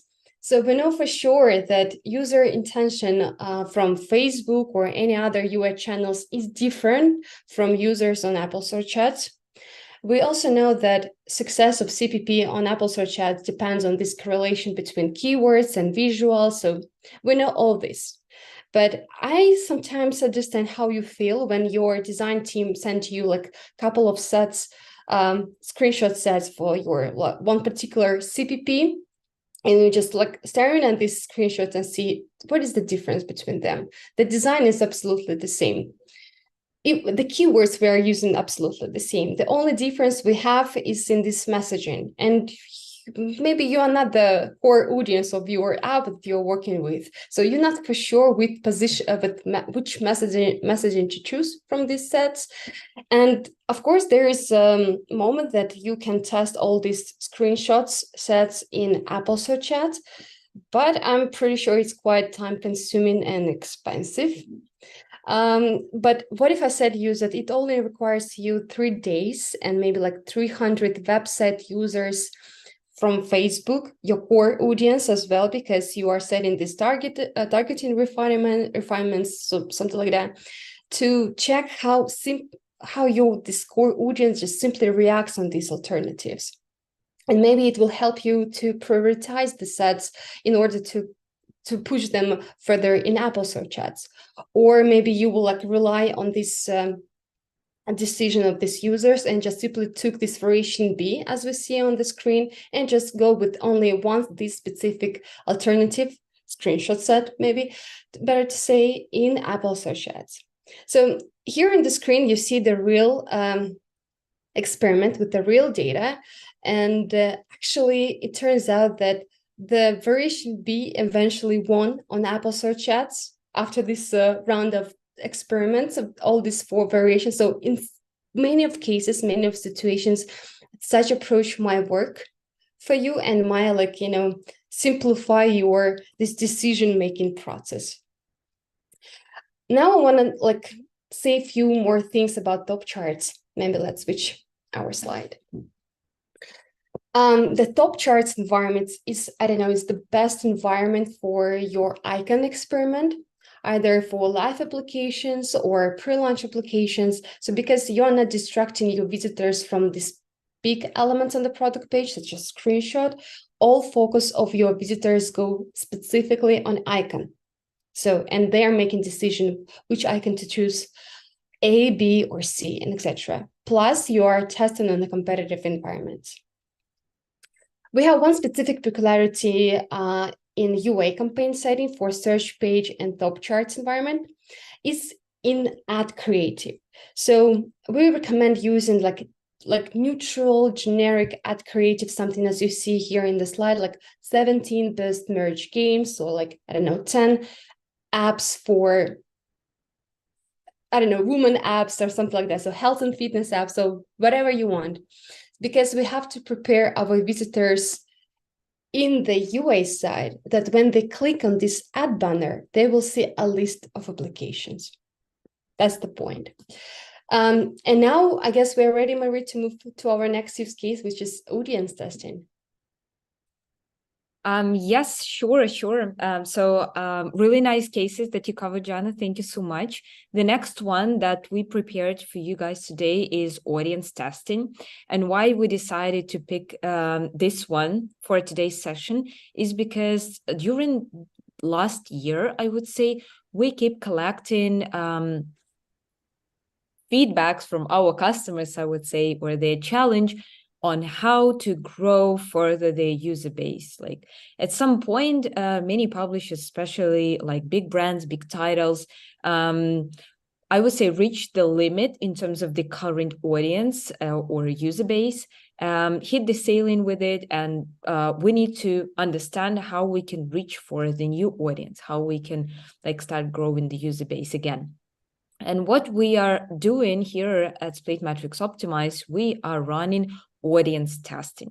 In simple words, that's basically the use case where we are driving to the experiment different ad groups with different settings. And then after the test is finished, we are comparing the data. We're comparing the user behavior data to understand which specific audience segment converts better, engages with the product page better, and overall has better performance. So if we go like step by step to explore how the audience testing works, the first step would be, of course, setting up the ad campaign, right? We are doing that. For instance, we're taking the Facebook and we're setting up the ad campaign with 2 different ad sets and 2 target audience. As you can see here, in this example, we have like parents and kids. So what we need to do, and getting back to the optimized platform, when you are setting up an experiment, the platform at the end gives you the link for traffic. That is standard process. So you're taking this link for your ad sets, putting there the UTM tags. And for each and every ad set, let's say each and every ad set has its own UTM tag. For us, later on, when we finish the experiment, to be able to filter out the whole experiment. And basically that's it, that fast and that quickly. So we have different targeting. We are driving through this same link, but with different UTM tags. We're driving our audience to the experimental pages. And what we're doing next. So when the test is finished and we either got the winning variation or hit the confidence level with no winning variation, which sometimes also happens, you can see here on the left side of the screen, the drop down, which is actually the list of filters that we have on our dashboard. Basically, when the test is finished, what we can do, and in the blurred options here, you can see like campaign source, medium, and campaign name. Those are the filters for our UTM tags. So we are picking up the filter And the whole user behavior report with this more than 50 user behavior metrics will be filtered out by a particular ad set or a particular audience segment. And our next task to do is to analyze the data and understand how the performance of different audience segments actually differs. So if we're taking a look on the right side of the screen now, we are seeing our basic overview metrics, and there we are starting to analyze our experiment. Of course, click to install rate, that is the main metric. We all understand that. But as Jana mentioned, taught me actually to do, is actually to have a first look at the engagement rate, which is, in our case, engagement rate is how actively users interact with the emulated page. So the higher the engagement rate, the more confidence we have that our different audience segments actually are interested in the in what we're showing them on the App Store product page. And of course, after the engagement rate, we are having a look at the click to install rate and at the time that time to action or a time to click to install. So how much time users spend on the emulated page before clicking on Get button, and on average, how much time they spend on the page. With all those metrics, we can understand, as we mentioned, right, how they are engaged, whether they are interested in what they're seeing on the product page, how much time they spend, if they are engaged actively with the gallery, for instance, with your screenshots, and of course, how they're making a decision whether to install the app or not by having a look at the click to install rate. And the next portion of metrics that we are analyzing during the audience test is the behavioral segments. On the left side of the screen, you can see those rounds, which in our case on our dashboard is behavioral segments. What we are analyzing in this case, of course, we need to understand how users are either making a decision whether to install the app or not, or how actively they are actually leaving the page. So basically, the first segment there is converted users. And by converted here, we mean all those users who landed on the emulated page and without any interaction clicked on Get button. In most cases, we see the higher percentage of the converted visitors, for the big brands or big titles, which users are really familiar with.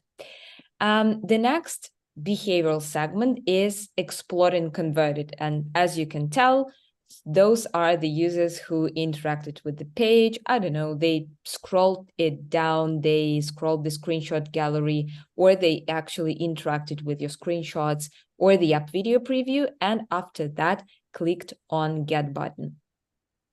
The next segment would be the explored and bounced users who interacted with the page, but for some reason, they left the page. So we need to understand what was interesting for them. We need to understand if this segment of our audience is actually really well converted, and understand how we can make this segment explored and bounced actually explored and converted at the end. And of course, bounced users, basically the percentage of those who are leaving the page right after the redirection, but with no prior interaction, meaning they landed, no interaction, they bounced. And of course, we're speaking about audience test. That would actually show us that that is not the relevant audience that we are looking for, and we need to understand what would be the better performing segment. And yeah, I think Jana will share the case, of course, on this use case as well.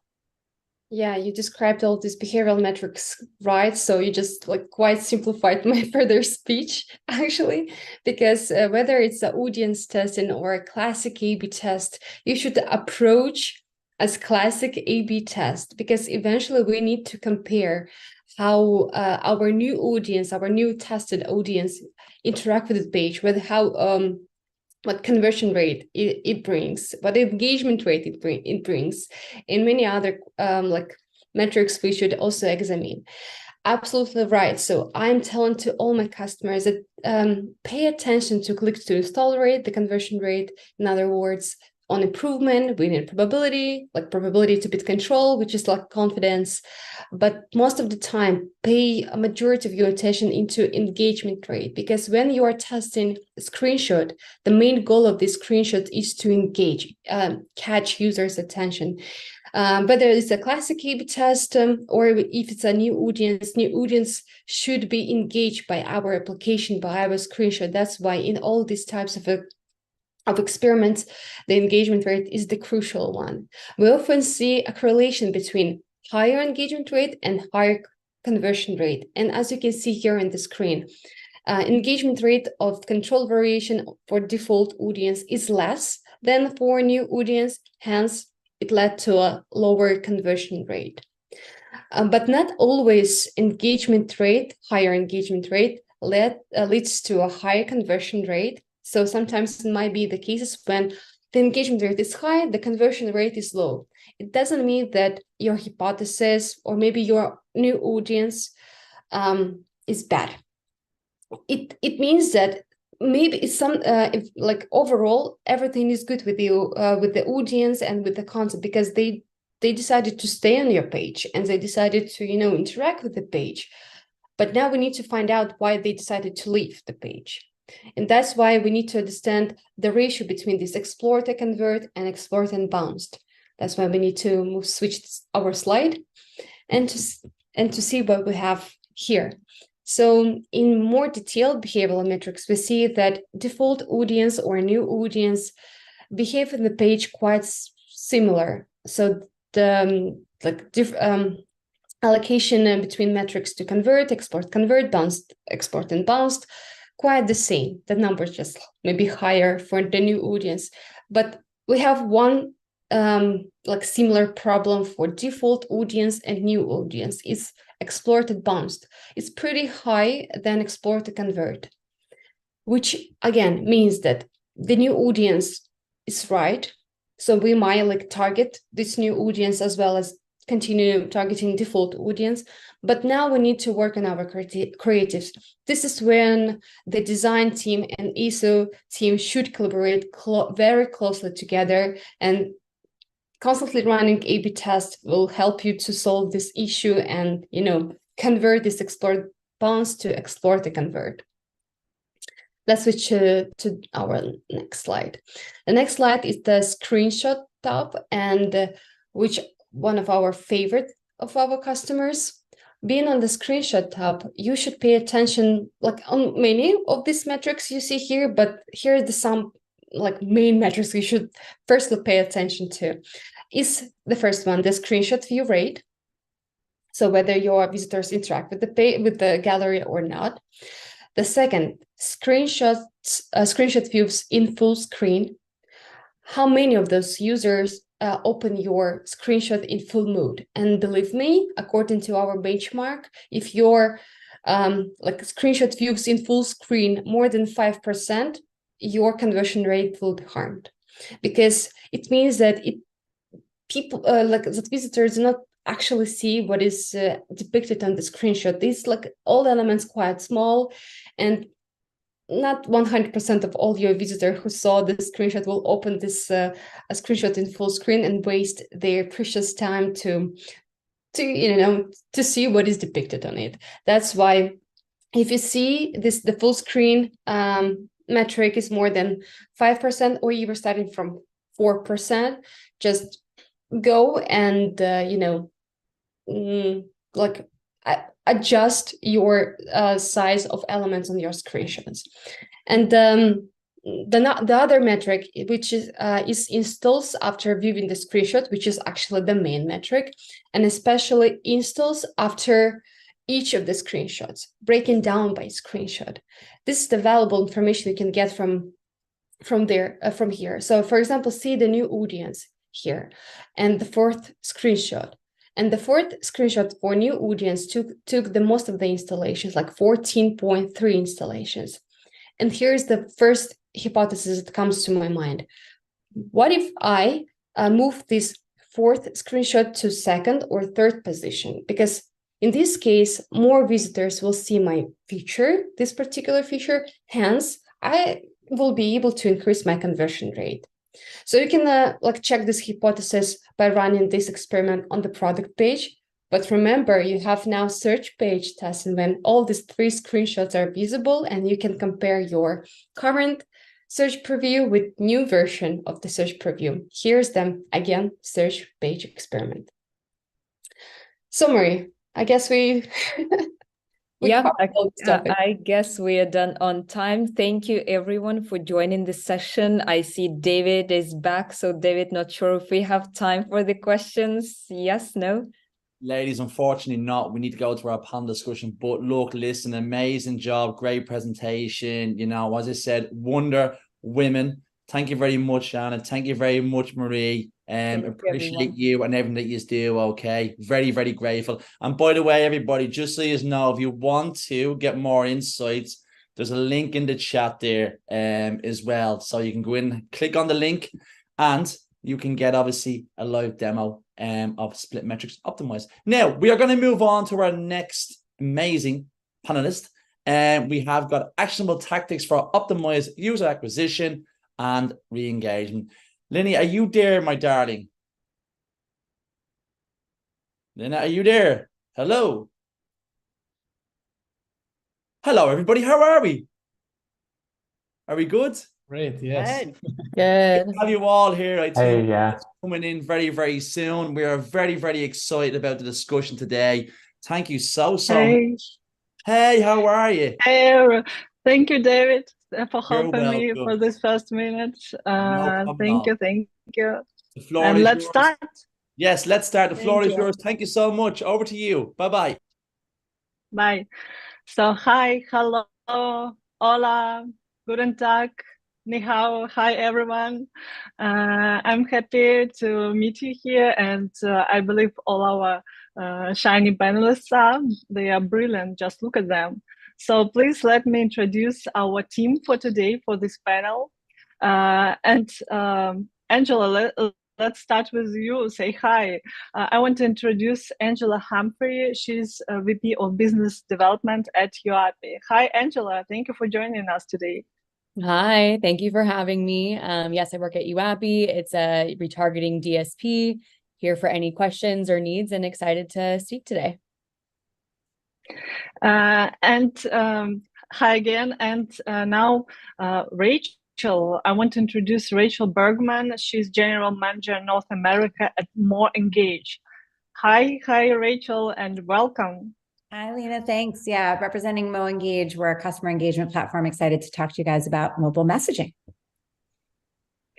We're excited either as well. And Christoph, hi Christoph. I want to introduce Christoph now. He is Team Lead Performance Marketing at iTranslate. And what is more, he is also a co-founder of Foxperience. Hi, Christoph.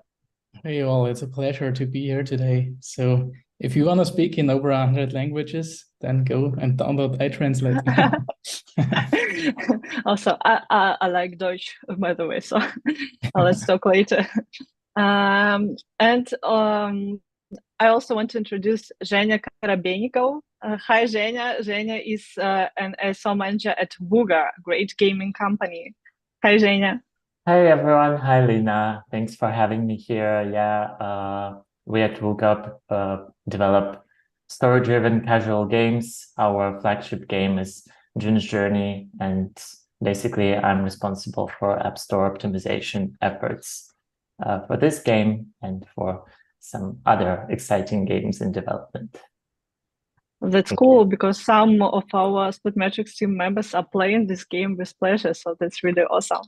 And last but not least, yeah, pleasure is ours. And last but not least, recently joined us, Alper Teiner. Hi, Alper. Alper is an independent app growth consultant.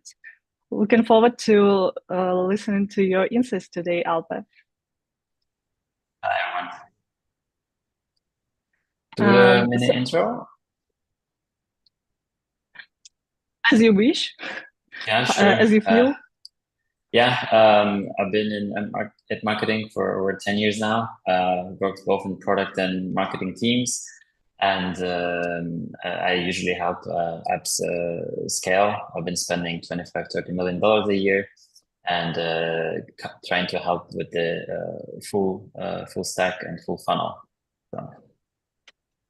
So thank you, Alper. And let's start with you, basically. Our topic for today is actionable tactics for optimized user acquisition and re-engagement.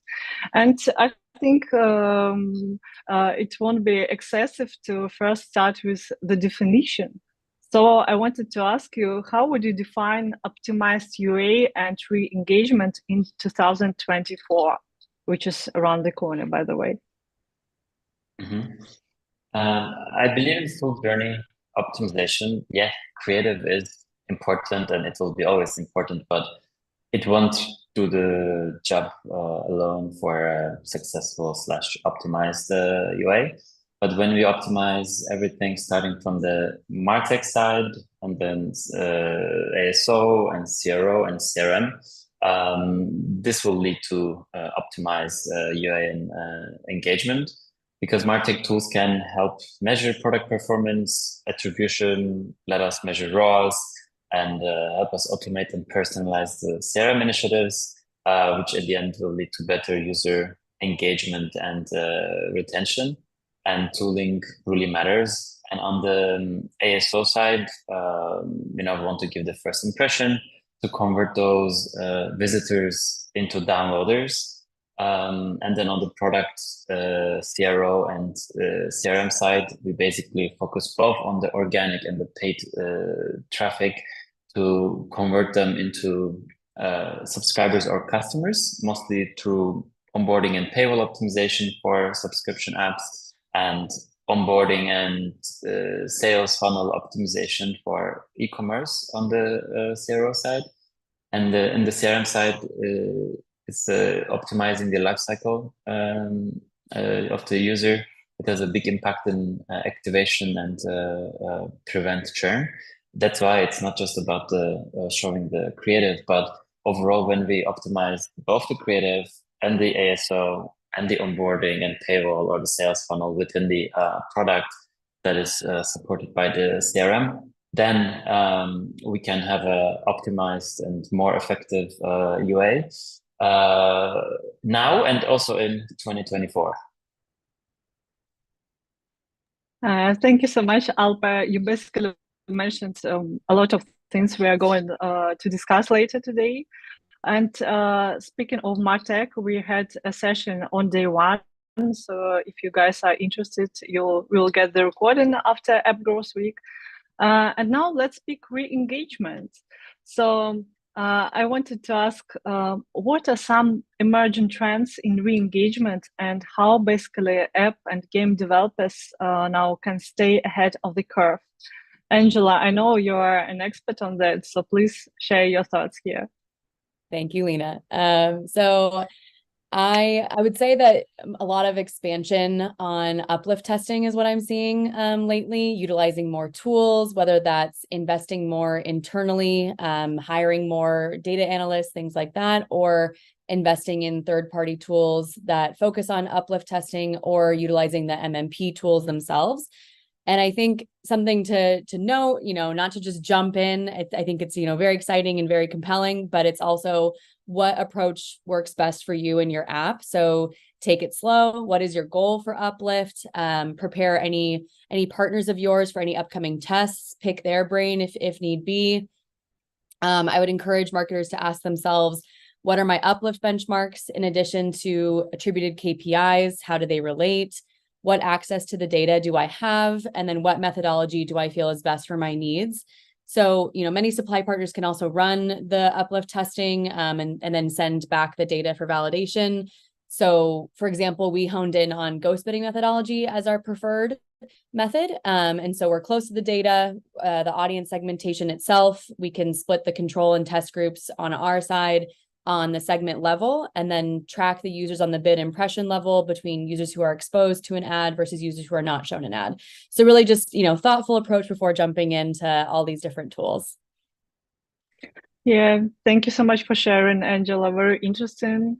Uplift testing. I think many people of our audience will now get interested and reach out to you later to get more details on that. Among the emerging trends we are seeing across the board for many teams is the usage of AI. You know, guys, we have mentioned AI and discussed within other panels several times today and during the previous AppGrowth Week days. I want to ask about utilizing AI, artificial intelligence, for engagement of mobile users, users of mobile apps and games. So, Rachel, can you think of any examples where brands are successfully leveraging AI to grow their apps? Or probably you could share your own hands-on experience or take on that.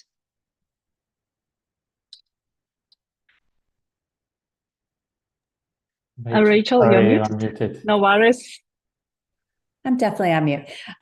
So my perspective is going to come a little bit more from the once someone's, in the app and they have it and they're in there and you want to kind of continue to engage and ensure that you don't need to actually re-engage them. So I think we have a lot of really great perspectives on this panel around like getting people to the app in the first place through the App Store. So my perspective is a little bit different on the messaging side. But yeah, I mean, you can't have any conversation, I think, today in any of these channels and not talk about AI. We're very AI forward at MoEngage.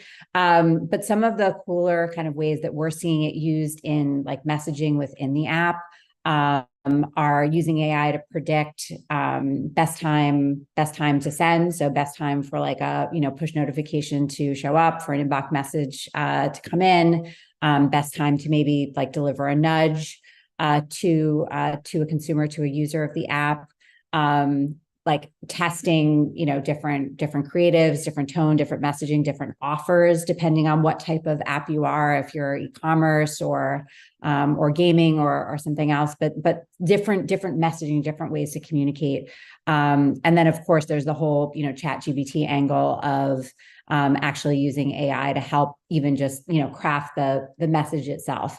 And that can be tested against your own creative. It can be tested against different messaging that you come up with through that. And applications like MoEngage and many others are kind of using that and using it, like looking at your creative and seeing, what's worked for you, what hasn't worked for you, and then using that AI to build off of what you've done in the past. So I really think, the applications are kind of endless. But I definitely think at this point, since we have it and it's here, it's going to keep growing and getting better. But if you're not like experimenting with it at this point, then I think you're probably a little behind, especially in the messaging space where it really is possible at this point. And again, I think a couple of things to focus on, we just mentioned, but yeah, some really, really exciting trends there. Well, Rachel, I can't but agree with you totally, really relates. By the way, we at Splitmetrics have just recently launched a comprehensive AI report. You mentioned that there is a variety of use cases for AI, and we added separate chapters, AI for SEO, AI for user acquisition. So I would ask our organizational team to drop the link on the chat. And meanwhile, Alpa, probably you have something to add about artificial intelligence for user acquisition. Yeah, I can give examples maybe from both UI and CRO side of things. On the user acquisition, basically, we can create creatives from scratch, but a person mostly is for like new ideas in terms of concept or enhancing the creative copy. And it also works for localization, of course, both in the text assets and same as the visuals. And I think everyone should have the AI as a companion. And so far, the feedback from people who complain about AI is just that they have very high expectations because it won't do the job for you, but it will help you. It could be your intern, it could be your just a teammate, a colleague, and it's important to, I think, take advantage of it. And in the CRO part, it's also helpful for table and onboarding wording or design ideas. Recently, what I used was to come up with a table package names that is related with the app niche, because I wanted to create something out of not just monthly and yearly, but wanted to make it something cooler. And the small things are even interesting, and you just test and see what works better for your users. Thank you, Alpha. Yeah, AI is a great assistant. You just need to ask the right questions to it, and double check everything. And again, referring to our recent sessions, Peggy and Zaz, she opened App Growth Week this year, like the previous one, and she shared her thoughts on AI. Highly recommended to take a look later. And now let's move on to user acquisition, and I would like to discuss such an effective and efficient channel today. This is, I think, a must-have for all iOS developers. And Christoph, I want your opinion on Apple Search Ads. What do you think about this channel in regards to scaling and mobile growth? Yeah, definitely. So Apple Search, as it said, is one of the most important channels for iOS developers, definitely. Especially when you want to grow there, I would definitely recommend, and that's not paid now, use Splitmetrics Acquire, because it really goes far beyond the Apple Search Ads UI. Just to name a few examples, like it visualizes all the data you have in a way more better way. You can make decisions way quicker. You can integrate all your data and optimize your campaigns really towards the metrics that matter to your business. And also you have tons of automation. So no matter what idea you have, you can probably automate it and improve your ROAS from it.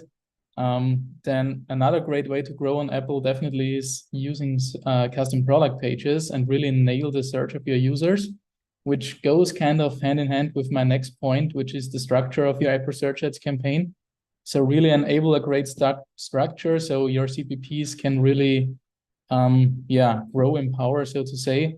And also that helps you to avoid that just a few keywords eat up all the budget of yours. And last but not least, definitely have discovery campaigns on, because that enables you to constantly find new keywords and especially new trends in your niche. So yeah. Oh, thank you so much, Christoph. That's so sweet of you. Thank you. You're welcome. And to totally agree in regard to campaign structure and in regard to discover campaigns either. And by the way, guys, you now can see on the chat a special offer only for the visitors of App Growth Week. Please grab it quickly. And to build a great account structure, there are several options. You also can find materials on our blog or in our comprehensive Apple Search Ads course. So go ahead.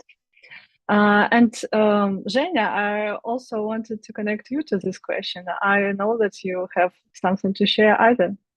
Yeah, sure. So I just want to continue Christoph's thoughts on the whole Apple Search Ads topic and mostly focus on custom product pages.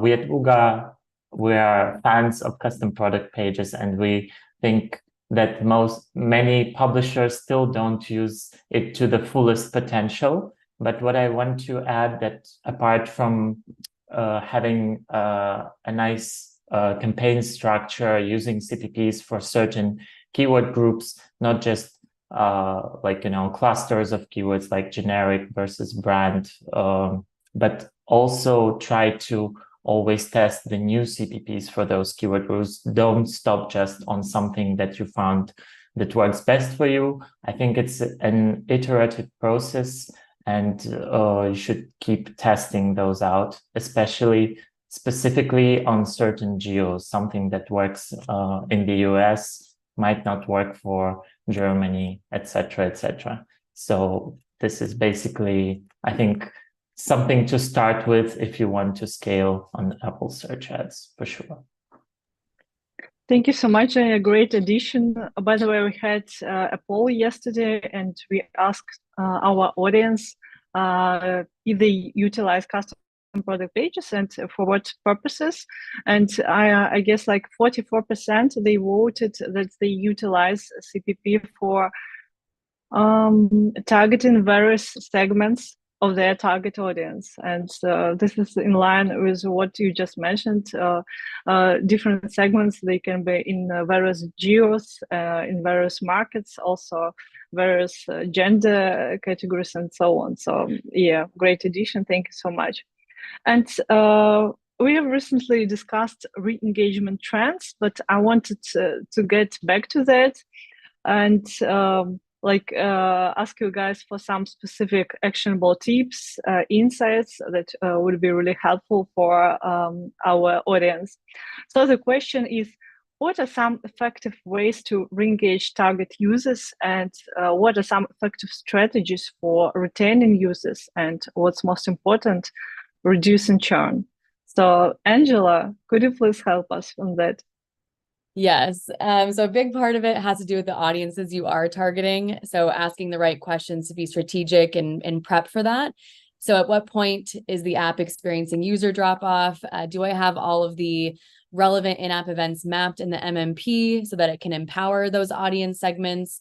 From there, it's all about playing around with the data, testing out the balance of quality and quantity of a user base, approaching them at the right place, right time is where it counts. Applying particular time frames, additional parameters using those events that you've mapped in the user flow. And then if you don't have a data science team backup, there's a lot of tools within the MMPs that you can use. Of course, DMPs as well. And then also DSP partners that have their own DMP-like tools can be used. Thank you, Angela. And Rachel, what do you think about re-engaging target users and reducing churn? What are some helpful ways to do it?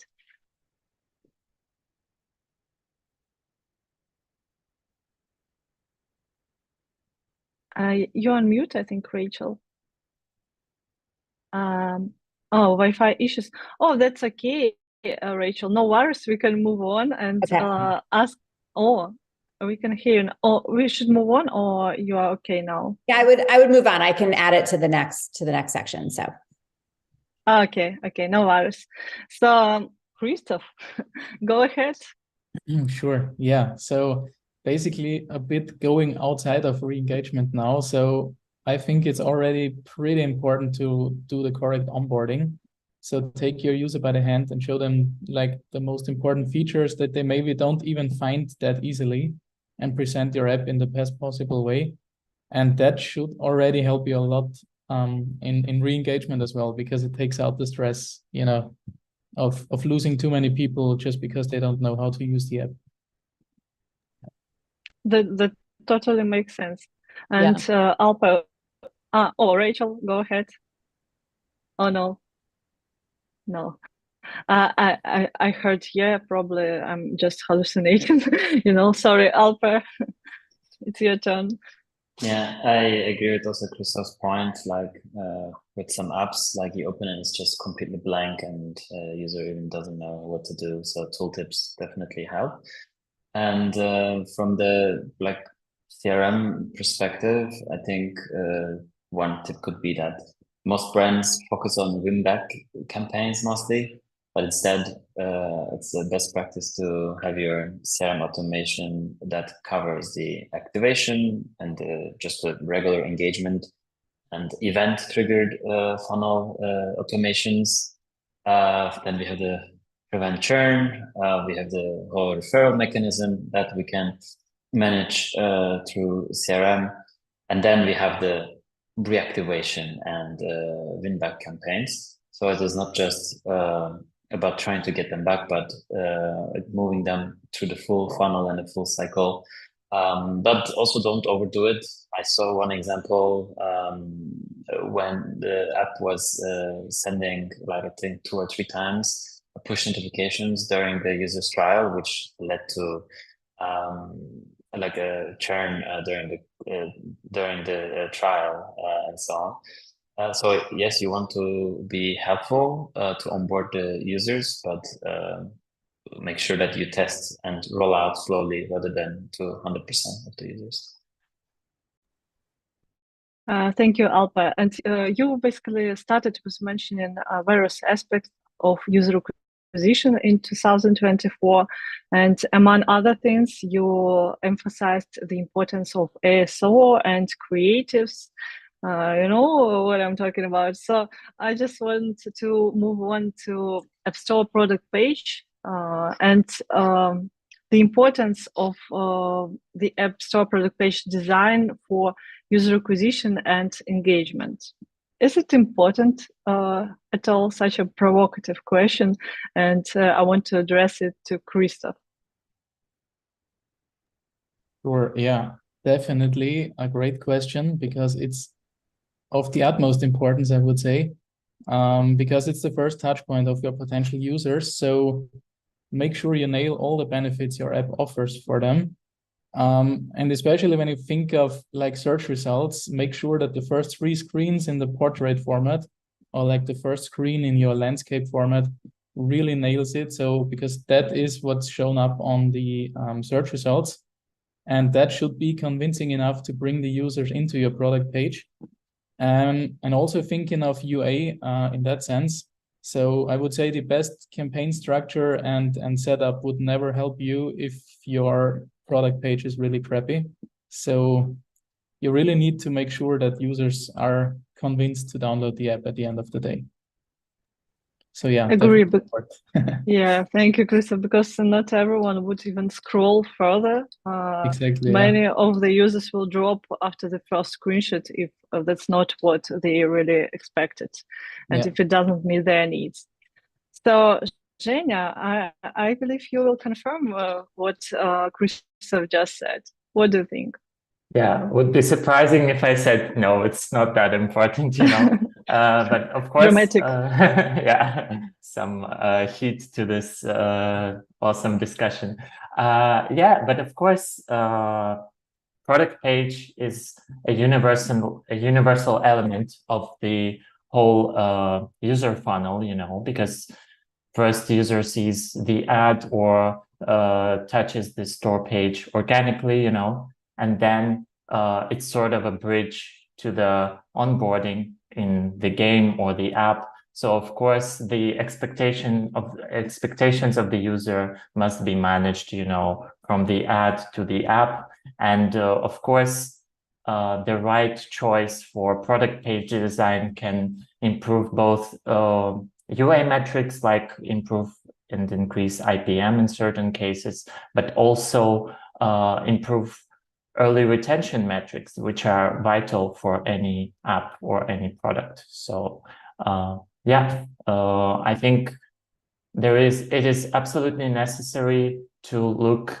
at the App Store page as sort of part of the 360 overview of all of your marketing activities and uniting them sort of in one centralized place, let's say. Cool, thank you, Zhenya. And Alpa, what do you think of Store Listen on the App Store or Google Play? Yeah, I agree with everyone. And beyond the design, also we have many other elements like user reviews and ratings. Some definitely also check these, and the design alone will, not convert the user. And also from the UA point of view, like this whole fake ads trend, and that also like leads to inconsistent user journey, therefore a lower conversion rate either at the App Store or in the install to paid CR. And it's not a sustainable solution. But overall, take care of the App Store beyond the design, and then test what matters more for you. Because sometimes people ask, oh, should we test the screenshot, or should we test the icon, or should we test the description, and so on. Easiest way to do it is you just run a test depending on what you want to improve, and then data will guide you. Yeah, thank you. And sometimes you need to test everything. And I saw Zhenya was nodding, and we now discussed the product page, and I think everyone would agree that this is the App Store product page is at the forefront of all ASO efforts. So let's discuss some actionable tactics and strategies for App Store optimization for the next year, for 2024. Zhenya, the floor is yours. Yeah, sure. And again, bringing more here to discussion, I don't have any specific steps like how to convert 50% more users, right? But I think what Alper already mentioned, it's important to understand what works really for you. But I think what is important for all of the developers or publishers is also staying on top of all the new functionalities that app stores offer to us nowadays. For instance, in-app event cards, custom product pages. Yeah, they've been already for like, I guess 3 years now, but still more and more people need still to discover them, you know, for the flawless user journey. And so, yeah, I think it's just important to test relentlessly. First of all the usual suspects like icons, screenshots, videos, but also take a look at the unusual suspects, like try experimenting with in-app events and with their use, like maybe using certain types of messaging and trying to test it and see how it brings in either new users or also re-engages the existing users through the App Store, actually. So yeah, just be trendy and stay on top of things. Awesome. Thank you so much. And we talked AI, and I believe we will talk AI like a few years ahead. And Alper, how can we use AI for ASO purposes? Do you have any ideas on that? Yeah, definitely. Wherever there's content, you can utilize the AI. And just before I answer, like I just read that my 3-year-old son are also watching us and is trying to talk. So I just say, hi, Leo. So instead of cartoons, he's watching how to leverage AI and ASO and beyond. So basically, we can use it to generate visuals and text assets. If you're not that kind in terms of you don't want to deal with the whole Midjourney and create the assets yourself, it still works great with just DALL-E to give a direction to screenshots for designers to work on it. So again, you don't have to utilize it to do the job for you fully, but it just helps you how to do that. I've seen examples where people create their own icons and the whole screenshot concept and so on. And I personally use it for supporting on the descriptions side of things. And it's helpful also to find different combinations, but you do need to provide the search scores, the relevant context, like about the market, about the competitors, what you like about them, what you don't like about them, to humanize the work a little bit instead of getting like generic answers. And then I agree with Zhenya's point on keeping up with the upcoming changes. Like Apple announced that there will be some algorithm change soon. So it's already good to think of it, and once it's out, you need to adapt early, and yeah, take advantage of the promotional content and in-app events on both stores. If you don't have ideas of what kind of in-app events you might have or promotional content, you can ask AI for that. So. Thank you, Alper, and great example. Everyone really liked it, I see. And good point about early adoption, actually, because if you don't start playing AI now, you will be left behind by your competition, because it's already a must. Just like custom product pages that Zhenya mentioned, and we will soon discuss more deeply. But meanwhile, there is a festive season, Cyber Monday, Black Friday is coming, and other holidays like Thanksgiving Day, Christmas, New Year. Do you know what am I talking about? Of course, I'm talking about seasonality, about holiday campaigns, and how app developers could leverage this season for their purposes to boost conversion, downloads, engage their target users. So I wanted to ask how to adjust to seasonality trends today. Angela, could you please share your thoughts on that? Yeah, sure. So there's of course differences for what's seasonal and when you're going to be pushing for your specific app. But yes, since we are approaching the holiday season, being prepared for the creatives that you're going to be running, will you be adding promos to that? And then also being prepared for the rise in CPMs and then balancing the Q4 scale and performance. So we have our own in-house creative studio. So we ask for the plans for Q4 ahead of time. What are they going to be running? What do we need to resize? Because every platform has different specs.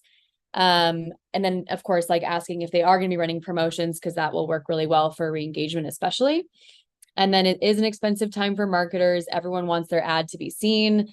High investment equals high reward, and you're balancing these crazy high CPMs, and then you want to make sure that performance backs out. So we ask that marketers plan for that ahead of time. So if you're wanting to have big scale in December, let's start slowly scaling up in October. And how it might look for gaming, for example, would be using holiday themed images in their ad creatives, also including like the app icon has like a cute little Santa hat and like snow falling down. And they might have that around this time of year along with promotion. And then they'll expect that higher scale in December. So we want to scale up sooner to balance out that performance.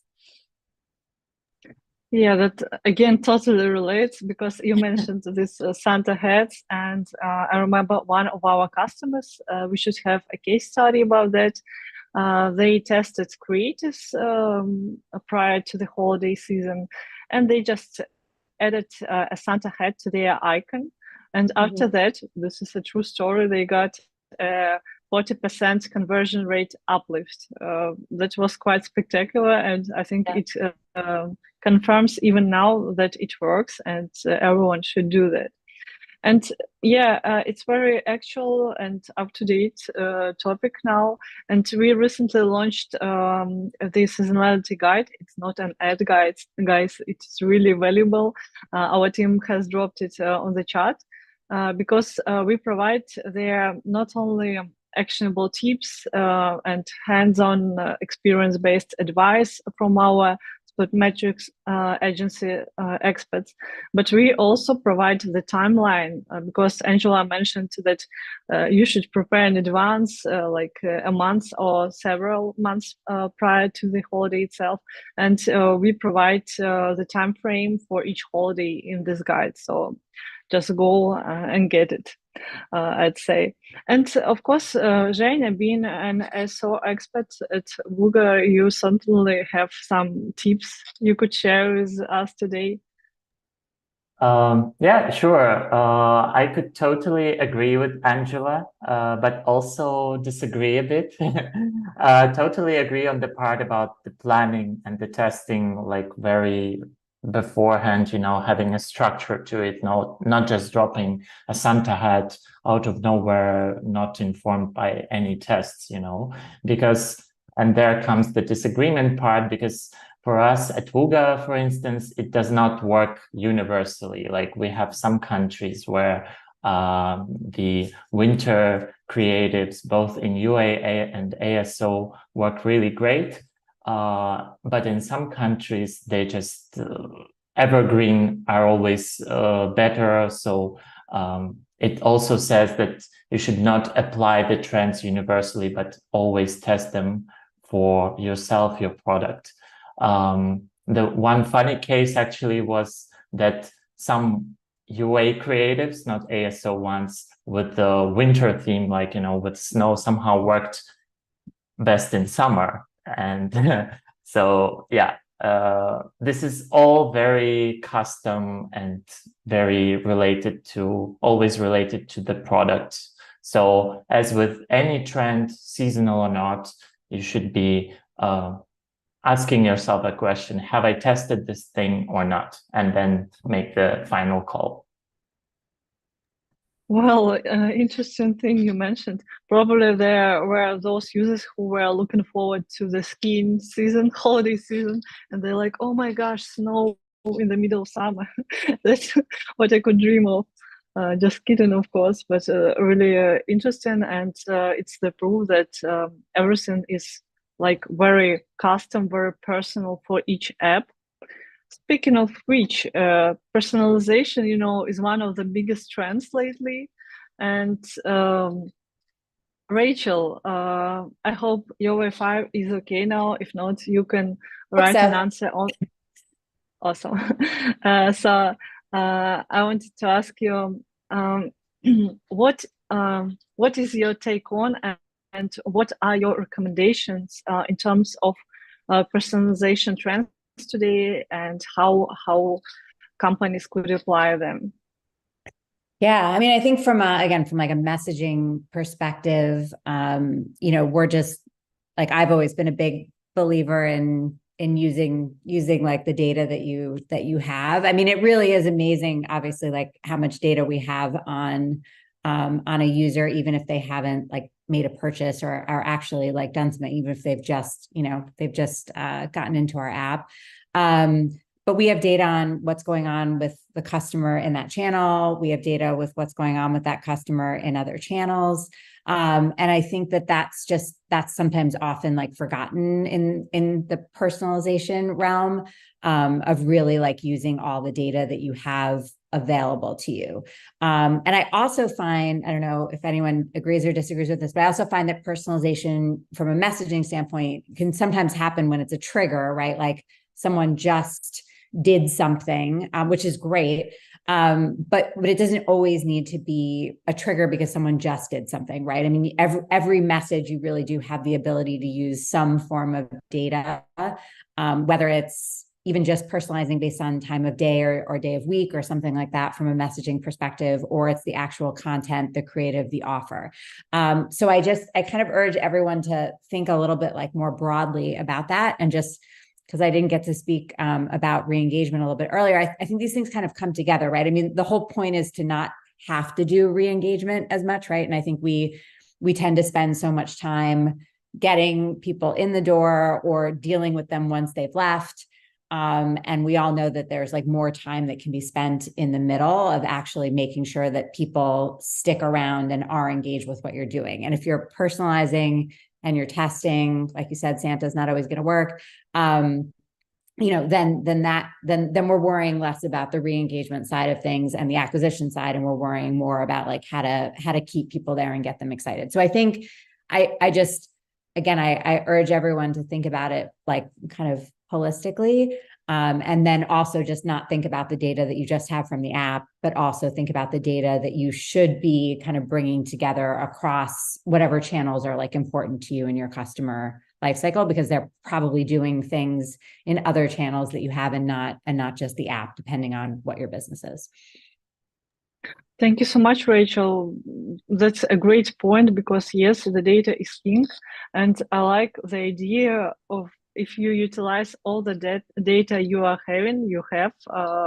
and you leverage that to engage your users, you won't need to like re-engage them to make them returning users. That will help to reduce churn at once, because you are meeting their needs constantly, because their pain points, and you are giving them the content they need. So that's really great point. Thank you, Rachel. And Angela, what are your ideas on personalization today? Yeah, I mean, as a consumer, it obviously works on me. You can attach a cat video to any cat product and I will buy it. So Instagram woos me every time. But yeah, I mean, from the retargeting standpoint, and then also for user acquisition perspective, my recommendation is to utilize a product feed. It's not just applicable only to e-commerce, which I think is the mindset. It could also be applicable to many other different types of apps. For example, audio streaming apps for, audiobooks, and or music. So personalizing the genres to specific users based on their interest. So if it's relevant for your app to do so, definitely invest in that product feed and have it built out and ready, and apply it to your user acquisition campaigns and re-engagement. in case there is that user drop off, which is likely. At the end of the day, it's all about boosting conversion rates using the data, and then partner up with platforms that can support the product feed by utilizing dynamic creative optimization.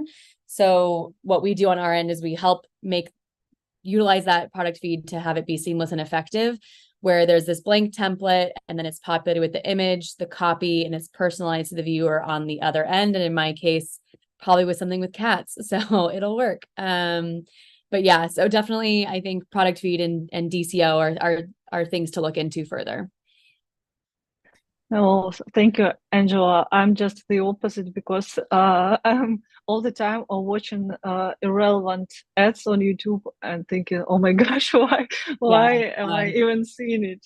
And when it's really personalized, for example, a bubble ad with Tom Felton, if like it makes me want to learn another language, you know. That's why I started with greetings in various languages. So Alper, I believe you also been an app growth consultant. You have various use cases and hands-on experience, and I'm sure you provide some personalization tips to your customers. So could you please share them with us today? Yeah, sure. I was also just checking the chat. There are also some questions about like the yeah, how go to ahead. get started, and there was one more, and then striking a balance between personalization and privacy. Right. So I would say to get started, basically, you can already start personalizing the ads itself. So it all starts with thinking of your personas, your segments, and although we don't do those crazy interest targeting for each persona and different ad sets anymore, algorithms are smart enough to learn who interacts with the ad that you're running, and then in time it will show the same ad to similar audiences that interacted with that ad in the background. So that's already a start at the very top funnel in terms of personalization. And then, of course, we can utilize the CPPs to have a continued personalized journey. And then once the user is in the product, we can personalize the content inside the app and in the paywall based on their onboarding data provided. But the starting point is always your segments and personas, and then what you want them to do. And then with regards to privacy, as long as you tell the user, give me data and I will, like, in a way, like, as long as you make it clear what you're going to do with that data and don't use that data for something else than promised, you basically respect the user privacy. And they are the ones who are giving you the data to have a better experience. So if they give the data, you can take it, and only for that specific purpose, then I personally don't see an issue with the privacy, as long as you're transparent and respecting to their wish by only delivering on what is requested. So. Yeah, that's a great approach, I'd say, because privacy of users is one of the key things for now, and many publishers find it challenging. And I like your positive approach. The glass is half full, that no issues if you're like personalizing, working with your target users all the time. So thank you so much, Alper. And you mentioned custom product pages, and this is my next question, basically. So I'd like to ask Christoph, how could you please share how custom product pages can be used for personalization today, with more details? Sure, yeah. I mean, we heard so much already about it today, right? So yeah, a huge thing. So try it out. And basically, especially for Apple Search Ads, I think it's a great way to start personalization right away, because users enter some search terms and you know basically what your users are mainly searching. So try and nail the CPP according to that. And you already personalized some part of your user's journey already. because there's actually no better way to convince someone to download your app other than already showing them what they are searching for. And maybe just an example, like let's think of a video or photo app or hotel booking app or whatever. Whenever a person starts searching for a video editing app, you could nail your CPP according to that. So really showcase how great your app is in video editing, and vice versa. Like when someone searches for a photo editor, then don't go and show the video thing, just show them the photo stuff and they would be happy. And yeah, also when you think outside of Apple search ads, let's go over to Meta, for example. Like you could really, show your pain points or your customers' pain points, and then send them to a custom product page that really shows how those pain points are solved. And same goes actually also on TikTok with app profile pages. So you basically are really, really very flexible there and can get super creative. Yeah, thank you, Christoph. So Instagram bloggers and YouTube bloggers, they all should be shown their own CPPs, So Instagram for photo editing and video editing for YouTube, TikTok, of course. And thank you. And Zhenya, do you have something to add? I believe you've tested custom product pages multiple times, and what do you think?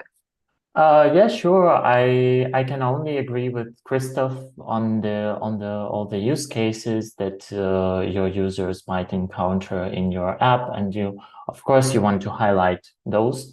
What also helps is understanding basically the core unique selling points of your app or your game. Like for instance, for us, for June's Journey, I mean our game, the best performing themes are hidden object gameplay mechanics shown on the CPP, and mystery/true crime themes, because basically June's Journey is a game that has two, let's say, pillars. It's basically hidden object levels and amazing storytelling around it.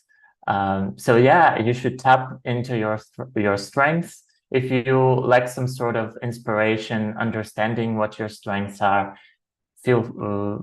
please don't hesitate to go through user reviews on the app stores or some feedback from maybe customer care or community pages. That also helps a lot in informing your creative strategy, both for UA and ASO.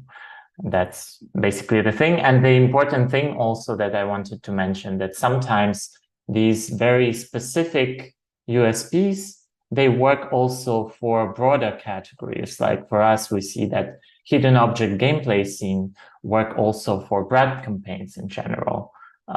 So you could also try, scaling it to larger audiences and not just focusing on the specific segments as well. Well, thank you so much, Zhenya. And I have only one thing to it. You might probably know that today tab ads in Apple Search Ads, they will be changing their format in mid-December, and custom product pages again will be really useful for for today tab ads. So keep in mind that because there will be an updated format, and you can leverage custom product pages for that. So guys, we are so good because we are ahead of time. We have some time left, and we have covered such comprehensive topic, including engagement, re-engagement, user acquisition, ASO, Apple Search Ads. That's really, really cool. And also we have simultaneously answered most of the questions from the chat. I think only one left unattended, and this is about something Angela previously shared about the uplift testing. I see David has appeared, but David, give us just a minute to answer one question. So Angela, can you give an example of how uplift testing works in practice and how it can be used to optimize re-engagement campaigns? Yeah, so this was Ashley's question, and I wanted to get to it, so I'm glad we got to. So essentially how we apply it, and I'm speaking from like the re-engagement perspective and at UAPI with our methodology. So take that with a grain of salt. There's many different methods and ways that people do this. But for example, a marketer will come to us saying that they have a ROAS goal and for attributed, and then an uplift ROAS goal, for example, like uplift in conversions and uplift in ROAS. So how we apply it is we want the learnings phase to pan out within like the first few weeks into a month. And then we apply the test and holdout groups all the way down to the segment level. So around 90% test and 10% control. And so we're applying that down to the segment level, pulling out as a randomized split. And then from there, we're able to follow the user behavior from the bid impression level to see whether or not what they've done, whether they've been exposed to the ad or not. And then we're able to then send the bid logs back to the client to validate.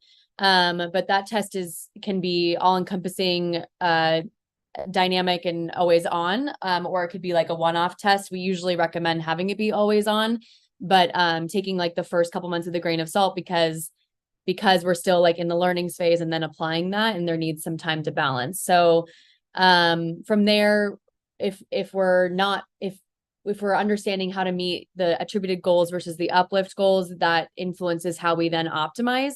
But again, it's all about that transparency with the client, understanding those goals up front so that we know how to best improve the campaign themselves. But I can go into more details I know that every app is different, every needs are different. So I'm happy to reach out to you separately as well to keep going into detail. Of course. Thank you so much, Angela.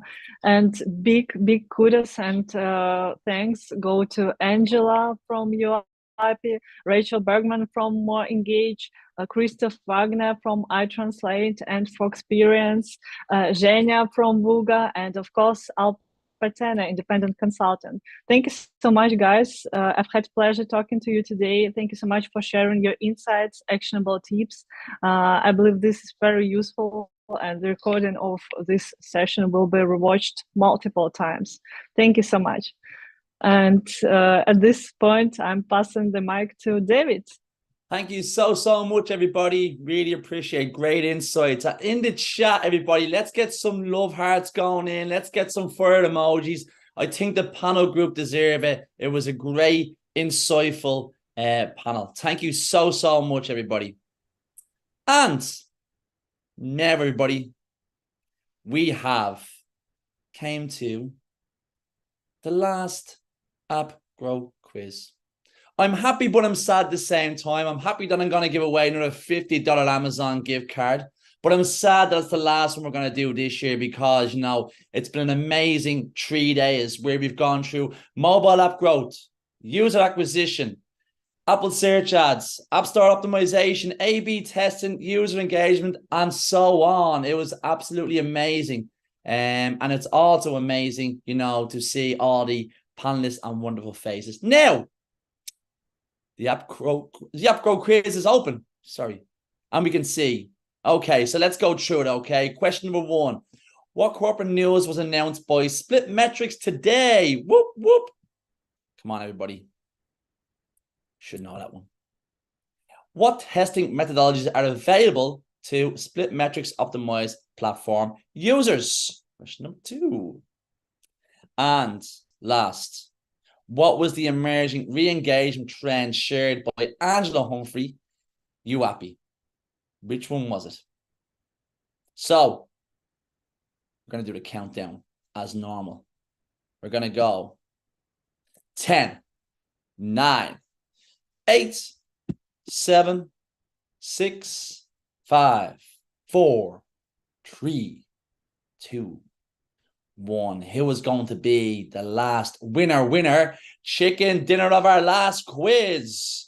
Okay, the App Grow quiz is now closed. Our marketing team are going to go through and assess the results and come back to us with the winner. But before they do,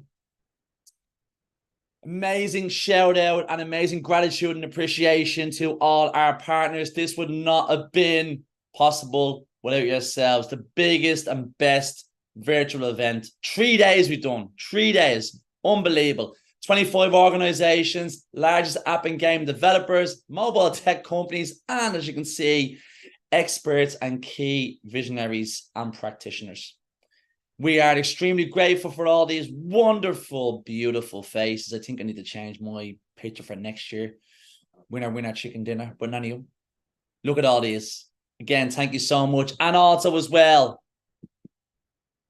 grateful for everybody for joining over the 3 days. This would not be possible without you. We are so happy to be a part of this community and educating the community too. And as I said at the very, very start of this, marathon, let us educate you. And I hope we have done that. And I hope we've shared all the insights too. Thank you for all the questions. Thank you for the participation. And yes, our App Growth Week blog. But I believe we have our last winner, chicken dinner. And the name is, I'm going to be very, very sorry about the last name, but Anna Prabaska.